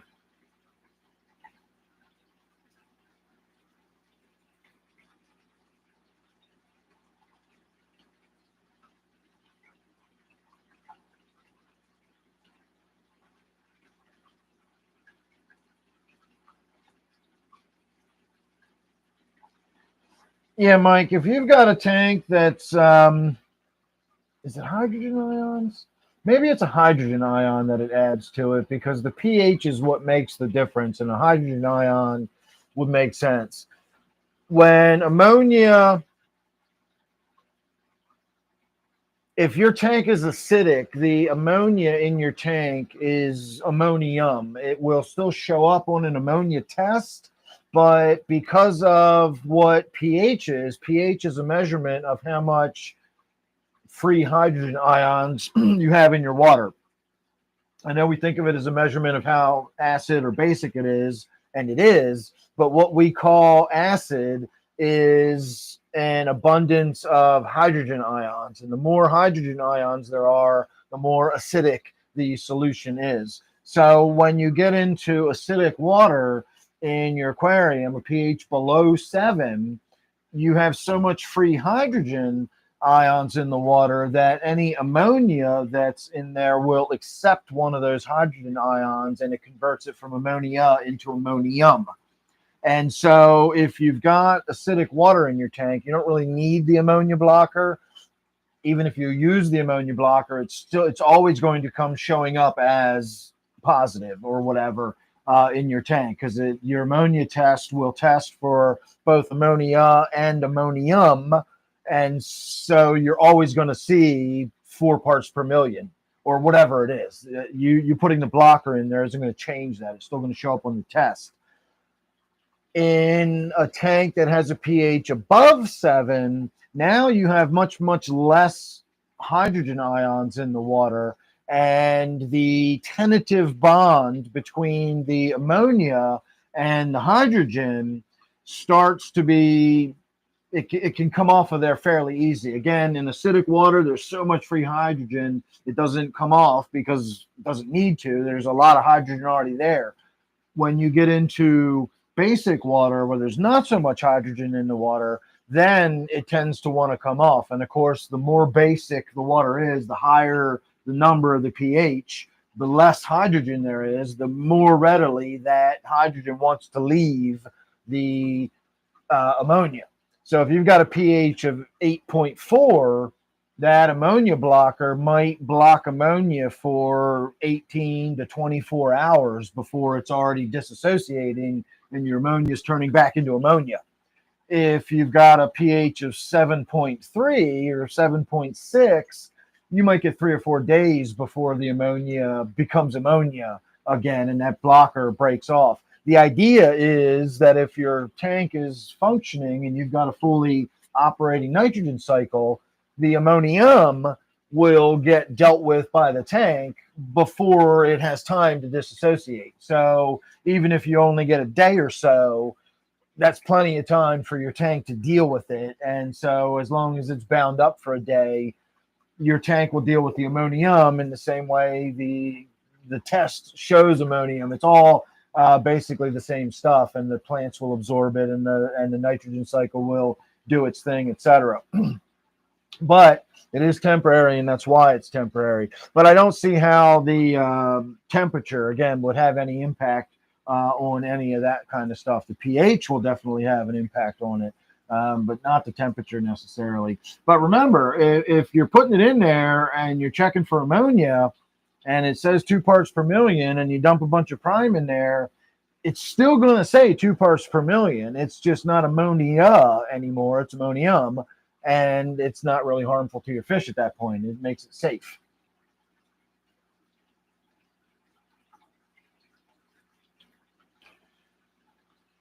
All right, Baked, you have a good walk. Give the dog some pets for me. A little scratch behind the ear. And on that note, I will start winding down. It is after 10 o'clock now, so I'll get on up in the first position. I can actually feel the cold temperature from the other end of the room is making its way through. So the fan is definitely doing its job, pulling the air through the basement and clearing it out. Oh, hang on a minute.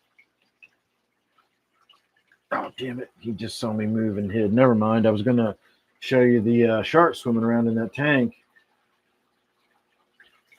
If you missed it earlier, Shamu gave me the shark that's in my 55 areas again.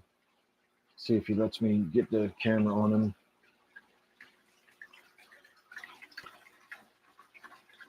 All right, so you all saw him officially there. He is technically alive, and I can tell Shamu to go to this part of the live stream and have a look, and he'll see the fish. Anyway, he gave me that fish a while ago. It's been in the tank ever since. And one of the live streams he was watching recently as I was feeding that tank, he commented that, you know, the whole time the camera was on that tank, he never saw that damn shark in there one time. And the next time he watched, he still didn't see it. And he commented again. And that got me thinking, like, oh, yeah, don't really remember seeing that shark either now. And so for the last 3 or 4 days, I've been looking for that shark, and I've not seen it. I was like not seeing it to the point where I was starting to question whether it was still in there, maybe sticking my hand in there and rooting around a little bit. But we saw it this evening, so I know it is still alive. So yay. All right. Any last thoughts, anybody? We are wrapping it up. So last call, last comments, last thoughts. Get them in now while you can. And then otherwise, I will be seeing my members on Wednesday at 8 p.m. I do a members only live stream on Wednesdays. If you want to join membership, it's $2.99 a month. And then you also get access to my Discord server. Otherwise, I will see you all again next Friday for the public live stream.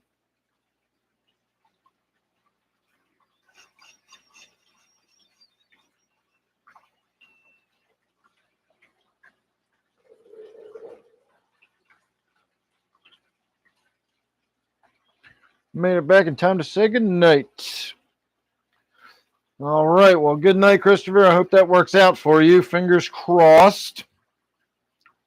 I know you're the backup, but if something goes wrong with the first one, then we'll see how that works out. So, all right, everybody. Thanks for watching, and I will see you soon. Good night.